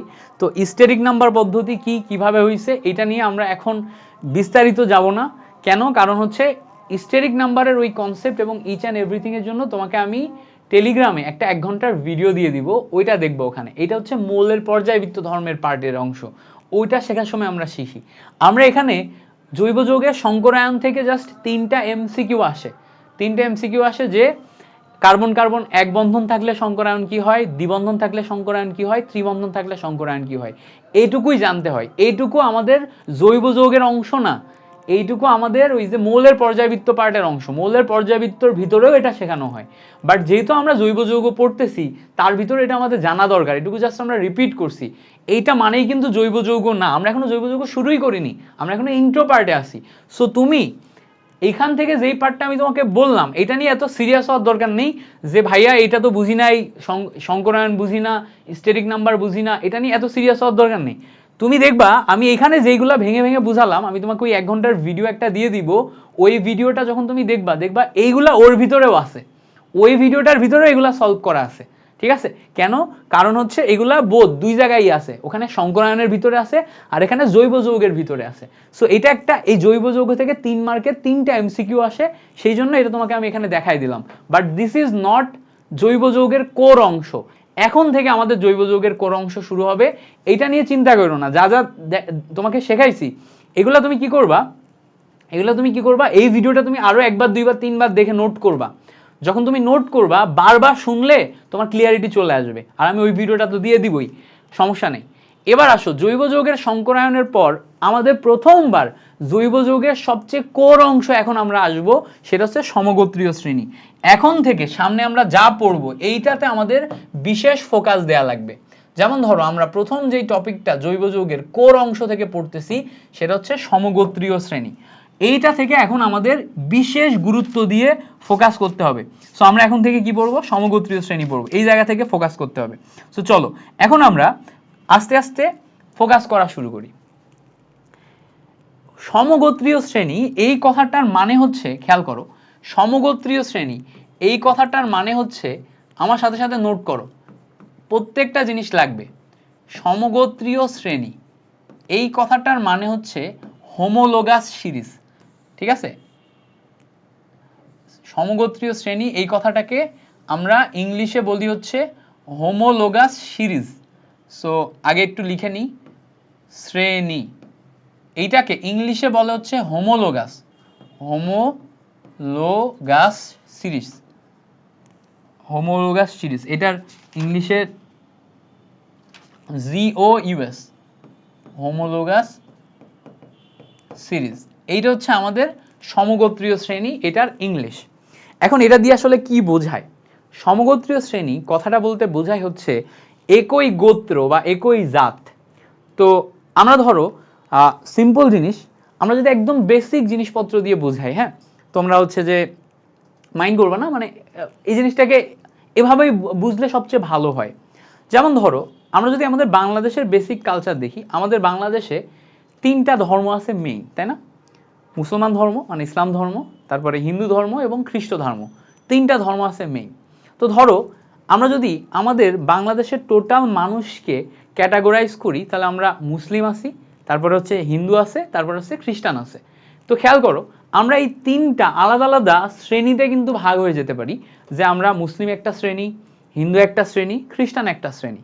তো যারা মুসলিম তাদের কিন্তু আলাদা বৈশিষ্ট্য আছে, তাই না? যেমন আমাদের মুসলিমদের বৈশিষ্ট্য হচ্ছে আমরা 5 ওয়াক্ত নামাজ পড়ি, আমরা হচ্ছে যে দাড়ি রাখি, আমরা হচ্ছে যখন নামাজে যাই তখন আমাদের মাথায় টুপি থাকে, তাই না? আমাদের কিছু আলাদা বৈশিষ্ট্য আছে। তো আমরা যারা হচ্ছে যে এই বৈশিষ্ট্যগুলা ধারণ করি তাদেরকে বলে কিন্তু মুসলিম, তাই না? তাহলে আমাদের টোটাল এইটার নামকরণ করা হচ্ছে মুসলিম হিসেবে। আবার যারা ধরো হচ্ছে মন্দিরে যায়, পূজা পাঠ করে, তাদেরকে আমরা হিন্দু বলি, বা তাদের হচ্ছে ওই বৈশিষ্ট্যগুলোর কারণে তারা হিন্দু, তাই তো? তাহলে ব্যাপারটা হচ্ছে এরকম যে যখন আমরা জৈব যৌগ পড়ব, মানুষের মতো জৈব যৌগ এত এত ভাগে বিভক্ত বা এত এত জৈব যৌগ আছে, সবাইকে একত্রিত করা যায় না, বা সবাইকে তাদের ধর্মের উপর ভিত্তি করে আলাদা আলাদাভাবে মনে রাখা যায় না। তখন আমরা কি করি, ধর্মের উপর ভিত্তি করে বা তার বৈশিষ্ট্যের উপর ভিত্তি করে আলাদা করে ফেলি। এই যে ধর্মের উপর ভিত্তি করে বা বৈশিষ্ট্যের উপর ভিত্তি করে আলাদা করে ফেলা, এই আলাদা করলে একই গোত্রের মানুষ বা একই বৈশিষ্ট্যের জৈব যৌগ পাওয়া যায়। তো এখানে সমগোত্রীয় শ্রেণী মানে হচ্ছে একই বৈশিষ্ট্যের শ্রেণী। সবসময় মাথায় রাখবা, এই কথাটা একটু মাথায় রাখবা। সমগোত্রীয় শ্রেণী মানে হচ্ছে একই বৈশিষ্ট্যের শ্রেণী, মানে যেই সমস্ত জৈব যৌগগুলোর বৈশিষ্ট্য একই তাদেরকে বলছি আমরা একই বৈশিষ্ট্যের শ্রেণী, ঠিক আছে? যেই সমস্ত জৈব যৌগগুলার বৈশিষ্ট্য একই তাদেরকে আমরা বলতেছি একই বৈশিষ্ট্যের শ্রেণী। সো একই বৈশিষ্ট্যের শ্রেণী যারা আছে তাদেরকে আমরা সমগোত্রীয় শ্রেণী বলতে পারি। তো এই যে সমগোত্রীয় শ্রেণী, এদের আবার কিছু সাধারণ বৈশিষ্ট্য আছে। এই যে একই বৈশিষ্ট্যের শ্রেণী, এদের কিছু সাধারণ বৈশিষ্ট্য আছে, আমরা একটু বোঝার চেষ্টা করি। যেমন ধরো যারা যারা সমগোত্রীয় শ্রেণী বা এই হোমোলোগাস সিরিজের ভিতরে পড়ে, তাদেরকে একটা সাধারণ সংকেত দিয়ে প্রকাশ করা হয়। সাধারণ সংকেত এইটা দিয়ে প্রকাশ করা যায়, এটা মুখস্থ করতে হবে। সাধারণ সংকেত দিয়ে প্রকাশ করা যায়। তো যারা যারা হোমোলোগাস সিরিজ তাদেরকে সাধারণ সংকেত দিয়ে প্রকাশ করা যায়। যেমন ধরো যারা হচ্ছে এখান থেকে এই বৈশিষ্ট্যটার একটু ব্রড করে লিখে দিই। যেমন ধরো যারা হচ্ছে অ্যালকোহল তাদের সাধারণ সংকেত হচ্ছে ROS, এটা হচ্ছে অ্যালকোহলের সাধারণ সংকেত। যারা হচ্ছে অ্যালকেন তাদের সাধারণ সংকেত কি? তাদের সাধারণ সংকেত হচ্ছে CnH2n+2, এগুলো হচ্ছে সাধারণ সংকেত। আচ্ছা, যারা অ্যালকেন না হয়ে যারা ধরো হচ্ছে তোমার ধরে নিলাম জৈব অ্যাসিড, ঠিক আছে, যারা হচ্ছে আমাদের জৈব অ্যাসিড, তাদের আবার সাধারণ সংকেত হচ্ছে RCOOH। তাহলে দেখো আমরা কি পাইলাম, যারা হোমোলোগাস সিরিজ বা একই গোত্রের অন্তর্ভুক্ত তাদেরকে একটা সাধারণ সংকেত দিয়ে প্রকাশ করা হয়। যেমন ধরো জৈব অ্যাসিড একটা সমগোত্রীয় শ্রেণী, জৈব অ্যাসিড একটা সমগোত্রীয় শ্রেণী, এদের একটা সাধারণ সংকেত দিয়ে প্রকাশ করলাম। এই সমস্ত জৈব অ্যাসিডগুলার কিছু কমন বৈশিষ্ট্য আছে, ওই একটু আগে আমাদের মানুষের ধর্মের উপর যেমন আমরা আলাদা করে বৈশিষ্ট্য করলাম, সেরকম এদের কিছু কমন বৈশিষ্ট্য আছে, এদের কিছু কমন বৈশিষ্ট্য আছে, এদের কিছু কমন বৈশিষ্ট্য আছে। সো বৈশিষ্ট্যের উপর ডিপেন্ড করে আমরা আলাদা আলাদা করতে পারবো। দুই নাম্বার পয়েন্ট হচ্ছে যে সাধারণ ধর্ম দিয়ে যেমন প্রকাশ করা যায় বা সাধারণ সংকেত দিয়ে যেমন প্রকাশ করা যায়, এদের যে কোনো পরপর দুইটা যৌগের মাঝখানে মিথিলিন মূলকের পার্থক্য দেখা যায়। মিথিলিন মূলক, ঠিক আছে, মিথিলিন মূলক এইটাকে বলে বন্ড CH2 বন্ড, এটাকে বলা হচ্ছে মিথিলিন মূলক। মিথিলিন মূলকের পার্থক্য দেখা যায়, মিথিলিন মূলকের পার্থক্য। তো পাশাপাশি দুইটা যৌগ যদি থাকে তার ভিতরে আমরা মিথিলিন মূলকের পার্থক্য পাবো। যেমন ধরো একটা সিম্পল উদাহরণ দিই, ধরো আমরা উদাহরণ হিসেবে এখানে অ্যালকোহল নিলাম, CH3OH, এটা একটা অ্যালকোহল। এটা কি? এটা একটা অ্যালকোহল। এই অ্যালকোহলে OH আছে মানে অ্যালকোহল। তো এটা কয় কার্বন বিশিষ্ট অ্যালকোহল? এটা হচ্ছে 1 কার্বন বিশিষ্ট অ্যালকোহল। আবার বলি, OH আছে মানে অ্যালকোহল, OH মানে অ্যালকোহল। এটা কয় কার্বন বিশিষ্ট অ্যালকোহল? 1 কার্বন বিশিষ্ট অ্যালকোহল। আমি যদি এখন 2 কার্বন বিশিষ্ট অ্যালকোহল লিখতে চাই, CH3CH2OH, দেখো 2 কার্বন বিশিষ্ট অ্যালকোহলে মাঝখানে একটা এক্সট্রা যৌগ চলে আসছে। সেই এক্সট্রা যৌগটা কি? Bond CH2 bond. এই যে মূলকটা আছে এটাই হচ্ছে আমার মিথিলিন মূলক। তাহলে পাশাপাশি দুইটা যৌগের মাঝখানে আমাদের পার্থক্য কিসের তৈরি হয়? মিথিলিন মূলকের। আমি যদি এখন 3 কার্বন বিশিষ্টতে যাই, তাহলে দেখো CH3 CH2 CH2OH। খেয়াল করো আগেরটার থেকে পরেরটার ভিতরে পার্থক্য, আগেরটার সাথে পরেরটার ভিতরে পার্থক্য, এই অংশটুকু এক্সট্রা আসছে। তাহলে দেখো তো আগেরটার চেয়ে পরেরটাই আরো একটা এক্সট্রা মিথিলিন মূলকের পার্থক্য তৈরি হলো না?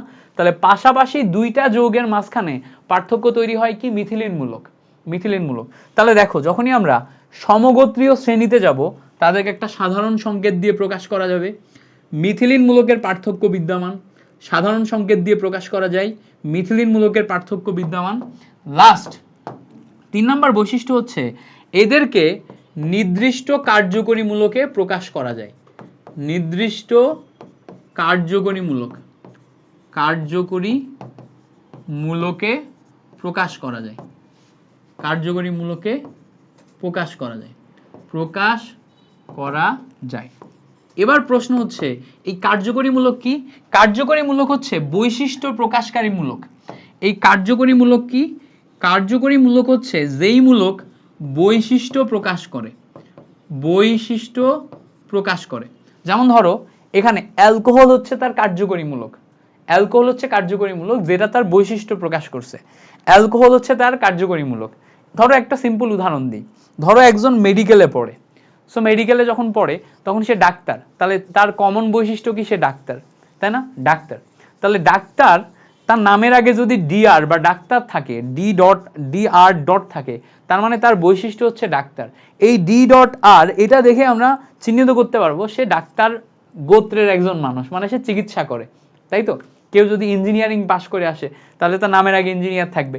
তাহলে এখন আমরা তার ওই ইঞ্জিনিয়ার দেখে বুঝতে পারবো যে সে কি কি টাইপের জিনিসপত্র পড়ছে বা সে কি কি জানে। তাহলে ব্যাপারটা এরকম, এই জায়গাতে এই OH দেখে আমি চিনতে পারবো এটা হচ্ছে অ্যালকোহল। আমি এখানে COOH দেখে চিনতে পারবো এটা হচ্ছে আমার জৈব অ্যাসিড। তাহলে সে কোন গোত্রের অন্তর্ভুক্ত সেটা চিহ্নিত করার জন্য যেই মূলকটা ব্যবহার করা হয় একে বলে কার্যকরী মূলক।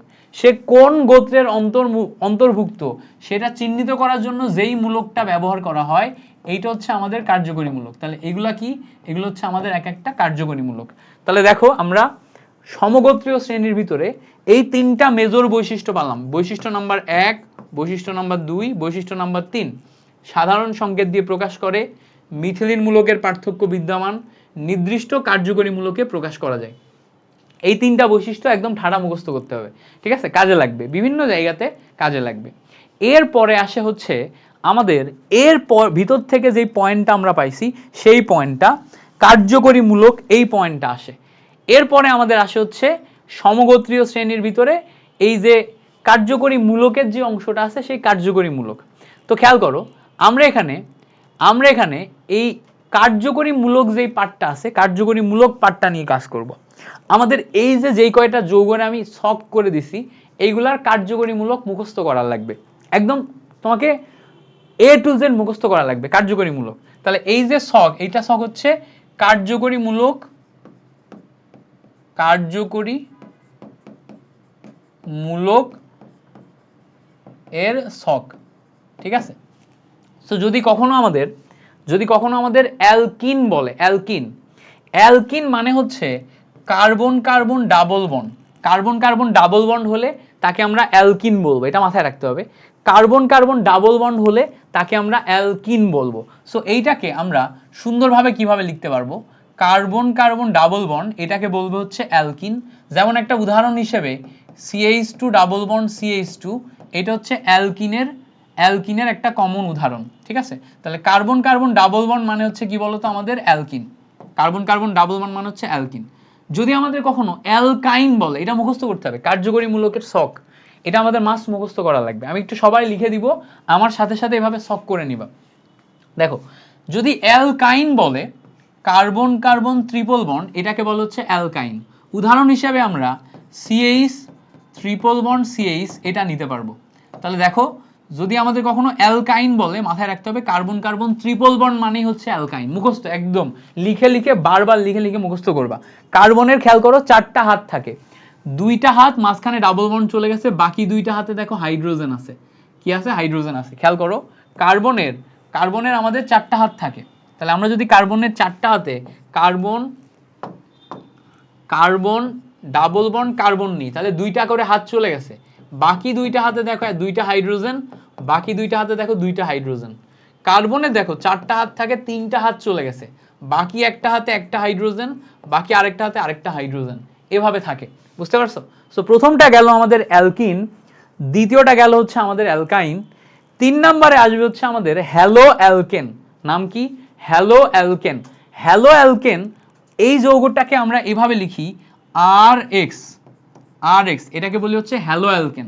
হ্যালো অ্যালকেন, এই যে হ্যালো অ্যালকেন, এইটার আরেকটা নাম আছে, এটাকে বলা হচ্ছে অ্যালকাইল হ্যালাইড। আমি এখানে লিখে দিচ্ছি, এইটার আরেকটা নাম হচ্ছে অ্যালকাইল হ্যালাইড, হ্যালাইড। এইটাও মুখস্থ করবা, এইটার আরেকটা নাম হচ্ছে অ্যালকাইল হ্যালাইড। এখন প্রশ্ন হচ্ছে অ্যালকাইল হ্যালাইড জিনিসটার মানে কি? এই যে RX বা অ্যালকাইল হ্যালাইড জিনিসটার মানে কি? দেখো, অ্যালকাইল এই কথাটা আগে বুঝবা। অ্যালকাইল এই কথাটার মানে হচ্ছে আর কে আমরা অ্যালকাইল বলি। আর এর বেসিক সংকেত হচ্ছে CnH2n+1, এইটাকে বলে অ্যালকাইল গ্রুপ।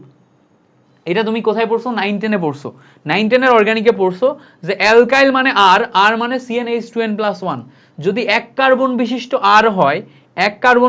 আর হয়, তখন এখানে এক বসালে CH3 আসে, এইটাকে বলে হচ্ছে মিথাইল। এটাকে কি বলে? এটাকে বলে হচ্ছে মিথাইল।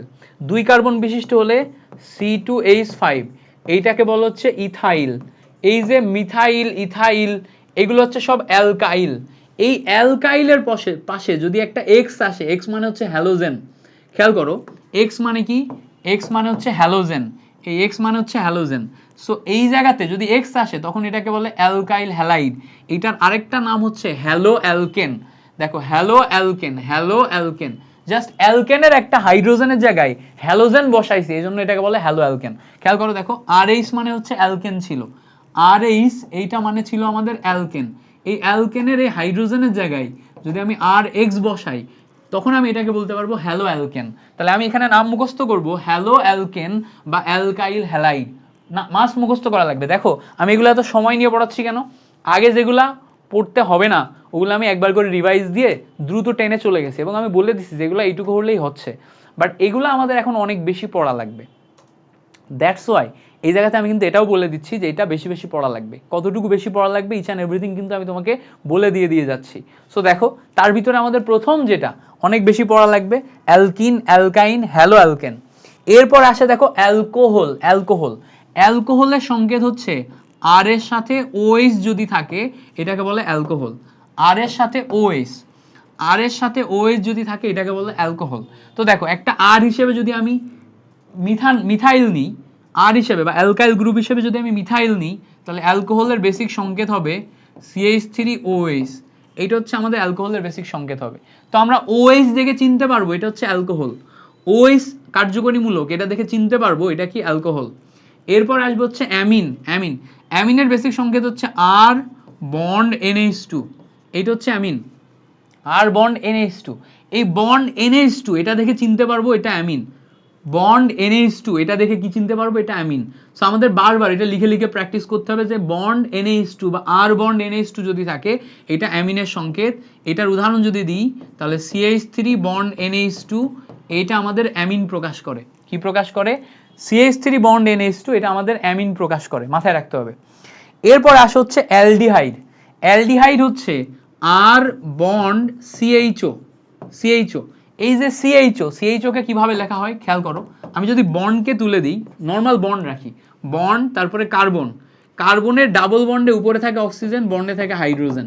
দেখো তো কার্বনের 4টা হাত ফিল হয়েছে কিনা, খেয়াল করলে দেখবা কার্বনের 4টা হাত ফিল হয়েছে, একটা হাত খালি, এই হাতে তুমি আর বসাইতে পারবা, 2 হাতে অক্সিজেন, 1 হাতে হাইড্রোজেন। এই যে বন্ড, বন্ড সিএইচও, এইটাকে বলা হচ্ছে অ্যালডিহাইড। এটাকে কি বলে? এটাকে বলে অ্যালডিহাইড।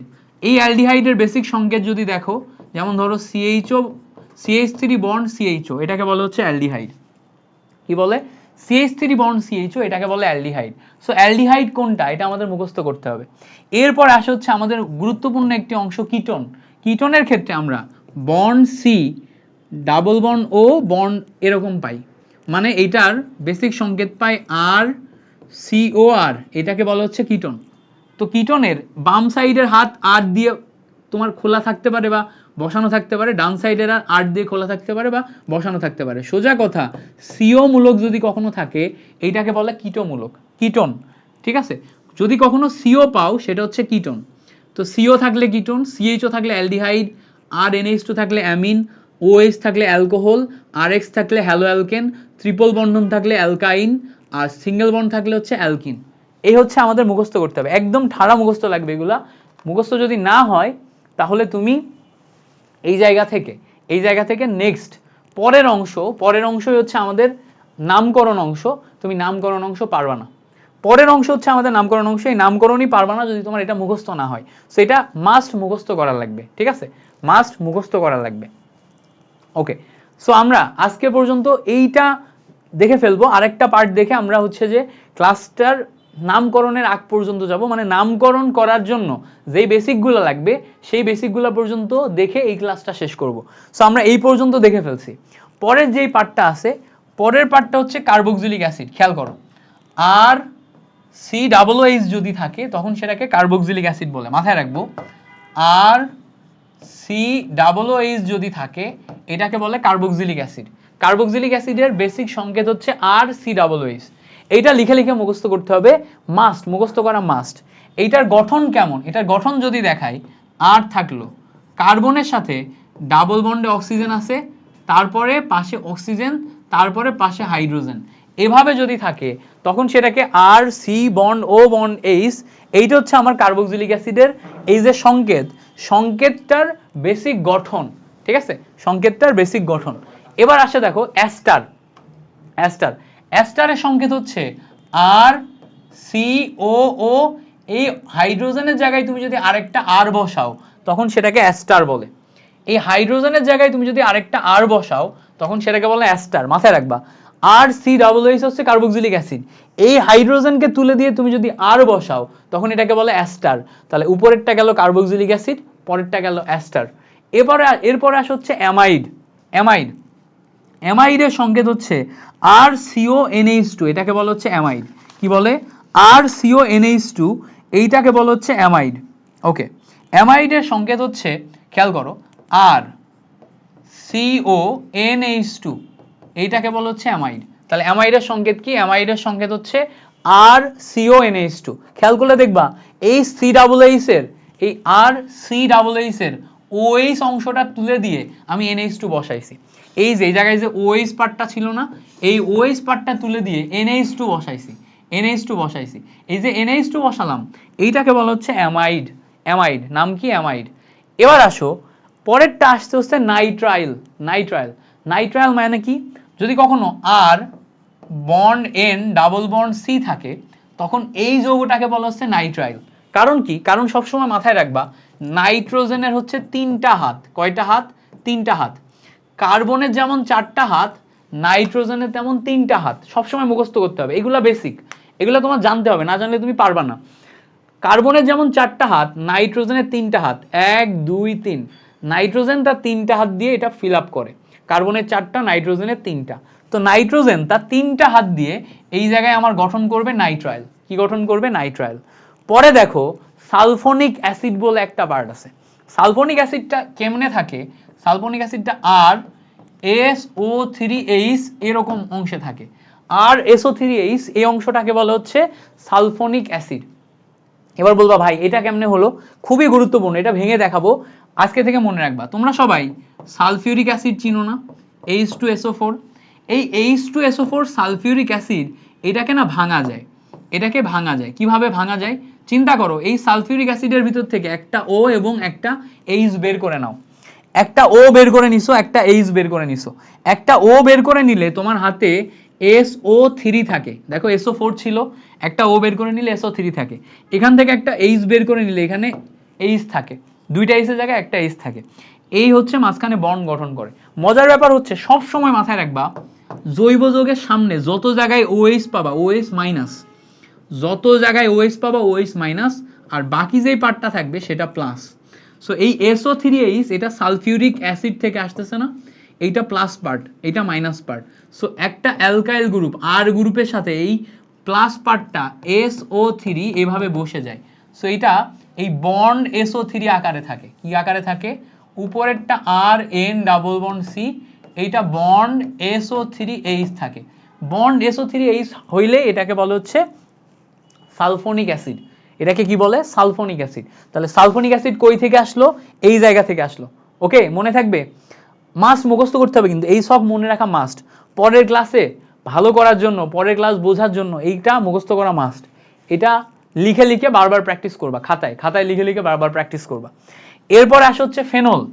ফেনল হচ্ছে বেনজিনের উপর যদি OH থাকে, হ্যাঁ, বেনজিনের উপর যদি OH থাকে তখন এটাকে ফেনল বলে। বেনজিনের উপর যদি OH থাকে তখন এটাকে ফেনল বলে, মাথায় রাখতে হবে। এখন প্রশ্ন হচ্ছে ভাইয়া বেনজিন কি জিনিস? বেনজিন কি জিনিস এগুলো আমরা সামনে দেখব, বাট এইটুকু মাথায় রাখো, বেনজিনের উপর যদি OH থাকে তাহলে সেটা হচ্ছে ফেনল। এইরকম একটা চক্রের উপর যদি OH থাকে। সো বেনজিন যারা লিখতে পারো না বা বেনজিন সম্পর্কে জানো না তারা এটা মুখস্থ করা নিয়ে প্যারা নিও না, সামনে বেনজিন নিয়ে বিস্তর পড়াশোনা আছে, যখন করবা তখন এমনি শিখে যাবা। এরপরে আসে হচ্ছে নাইট্রো যৌগ। এরপরে কি? এরপরে আসে হচ্ছে নাইট্রো যৌগ। সো নাইট্রো যৌগ মানে হচ্ছে বন্ড NO2। বন্ড NO2 যদি তুমি কখনো পাও, এই যৌগের নাম হচ্ছে নাইট্রো যৌগ। এই হচ্ছে আমাদের বেসিক সমগোত্রীয় শ্রেণী। এতগুলা গোত্র আমাদের জানা লাগবে, এইগুলা জানলে আমরা মোটামুটি বাকি সব পারবো। দেখো কয়টা গোত্র জানা লাগবে? 1 2 3 4 5 5, তোমার হচ্ছে 4 5 6 7, এই 7 7 টোটাল 14টা গোত্র আমাদের জানা লাগবে। এই 14টা গোত্র যদি আমরা জানি তাহলে আমরা বাকি সব পারবো। ঠিক আছে, এই 14টা গোত্র আমাদের জানা লাগবে। এই 14টা গোত্র যদি আমরা জানি তাহলে আমরা বাকি সব পারবো। ওকে, এবার প্রশ্ন হচ্ছে এই 14টা গোত্র জানার পরে আমাদের জৈব যৌগ পড়ার পরের অংশের মেইন থিওরিটা কি? খেয়াল করো, যদি তুমি এই 14টা গোত্র নাম সহ একবার শিখে ফেলতে পারো বা কয়েকবার প্র্যাকটিস করো, প্র্যাকটিস করে যদি মনে নাও থাকে চিন্তার কিছু নাই, সামনে প্রত্যেকটা গোত্রকে আমরা আলাদা ধরে ধরে যখন পড়বো তখন এমনি মনে থাকবে। প্রত্যেকটা গোত্রকে যখন আলাদা ধরে ধরে পড়বো তখন আমাদের এমনি মনে থাকবে, প্যারা নাই। সো আমরা সামনে যখন যাব তখন আমাদের সামনের পরবর্তী পার্ট আসবে হচ্ছে জৈব যৌগের নামকরণ। পরবর্তী পার্ট কি? পরবর্তী পার্ট হইতেছে জৈব যৌগের নামকরণ। সো আমরা পরবর্তী পার্টে জৈব যৌগের নামকরণ শিখবো। মাথায় রাখবা, পরবর্তী পার্টে আমরা জৈব যৌগের নামকরণ শিখবো। বাট নামকরণ শেখার জন্য আমাদের এই ছকটা মুখস্থ করতে হবে। এই ছকটা মুখস্থ করতে হবে। বলবো ভাই আপনি এখানে একটা ছক শেখাইলেন, এখানে আমি তোমাকে নাম শেখাইলাম, কোনটা সংকেত কি আর কোনটার নাম কি। আর এখানে যেই ছকটা আমি তোমাকে দিচ্ছি এই ছকটা মুখস্থ করতে হবে। এই ছকটার হেডিং লাইন দেখো, বলছে কার্যকরী মূলকের অগ্রগণ্য ক্রম। মানে হচ্ছে এখানে যে কার্যকরী মূলকগুলো আছে এখানে কার বা পাওয়ার বেশি আর কার পাওয়ার কম সেটা। এখানে যেই তোমার কার্যকরী মূলকগুলো আছে এর ভিতরে কার পাওয়ার বেশি আর কার পাওয়ার কম সেটা সব সময় মাথায় রাখবো।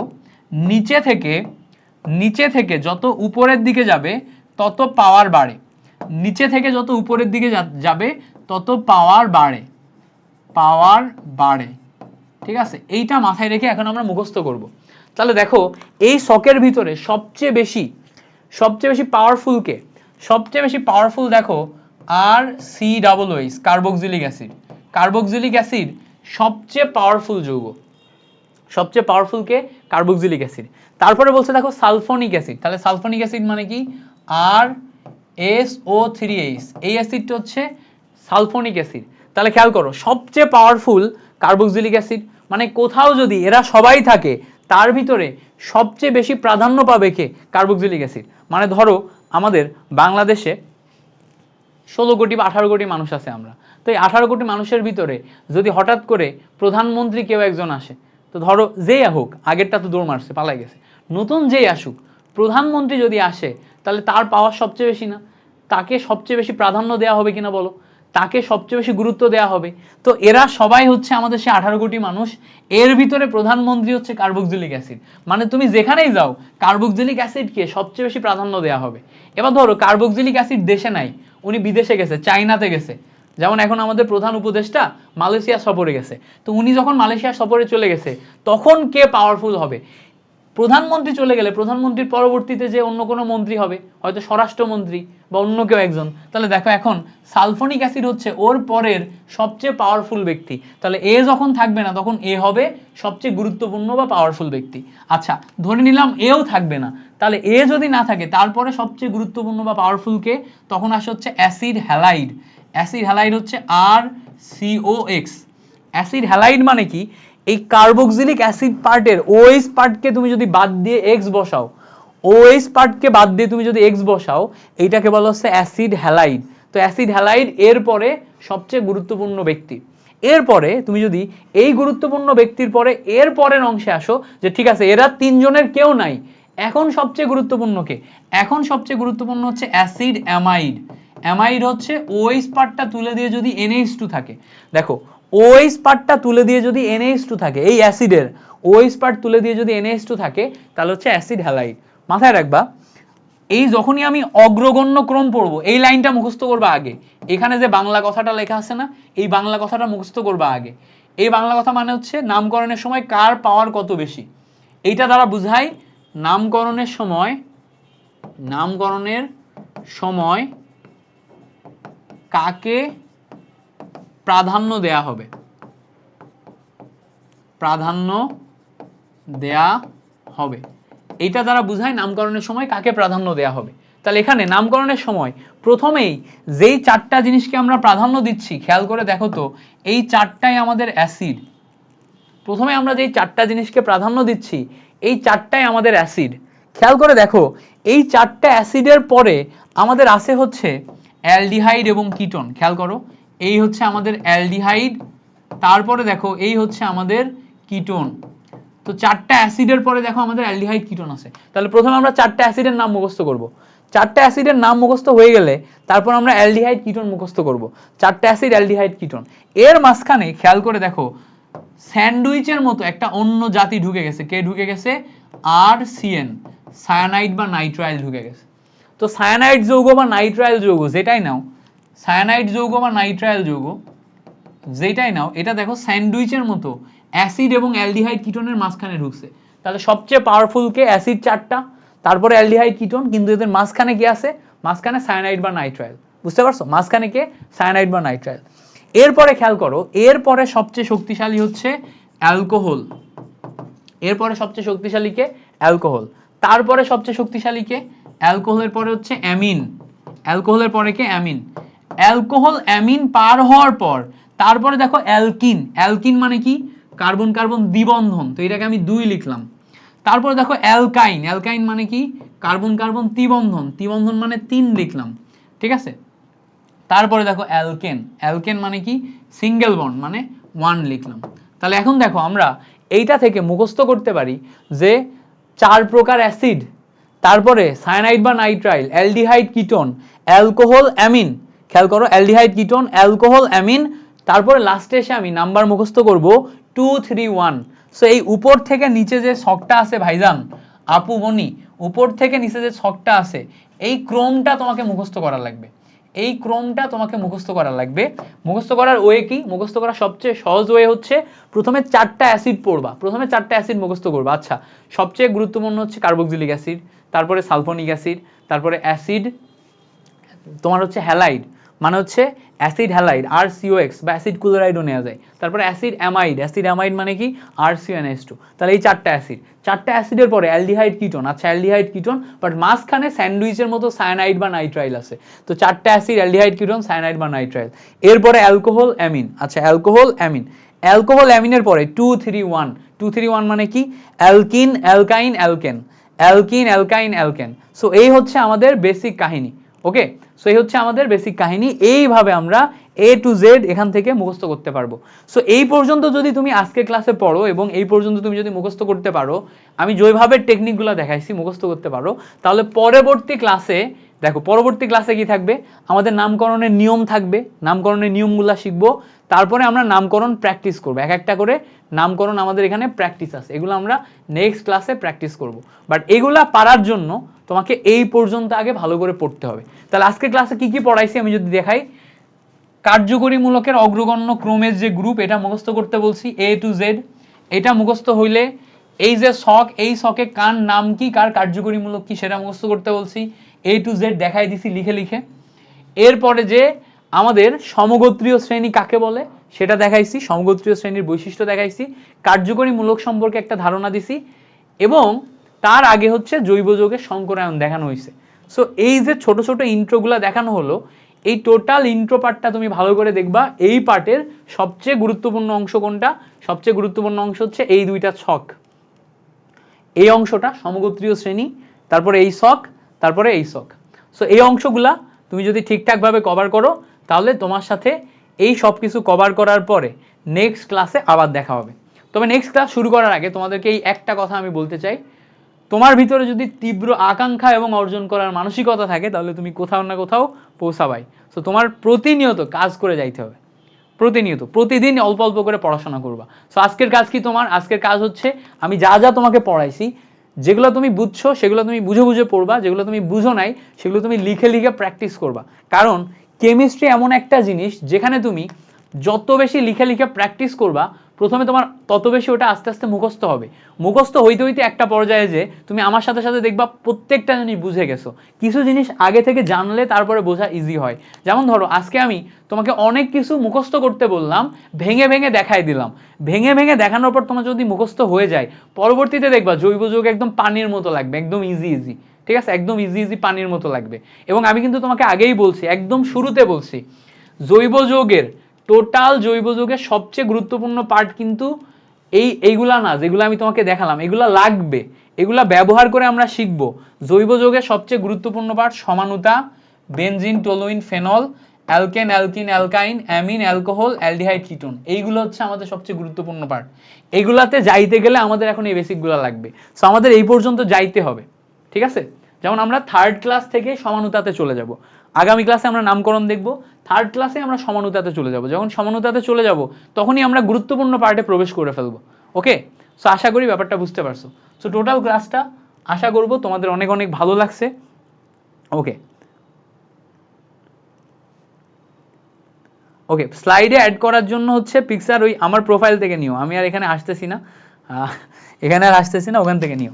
থ্যাংক ইউ সো মাচ, তোমাদের সাথে পরবর্তী ক্লাসে দেখা হচ্ছে। আল্লাহ হাফেজ, আসসালামু আলাইকুম, ভালো থেকো। হ্যাঁ।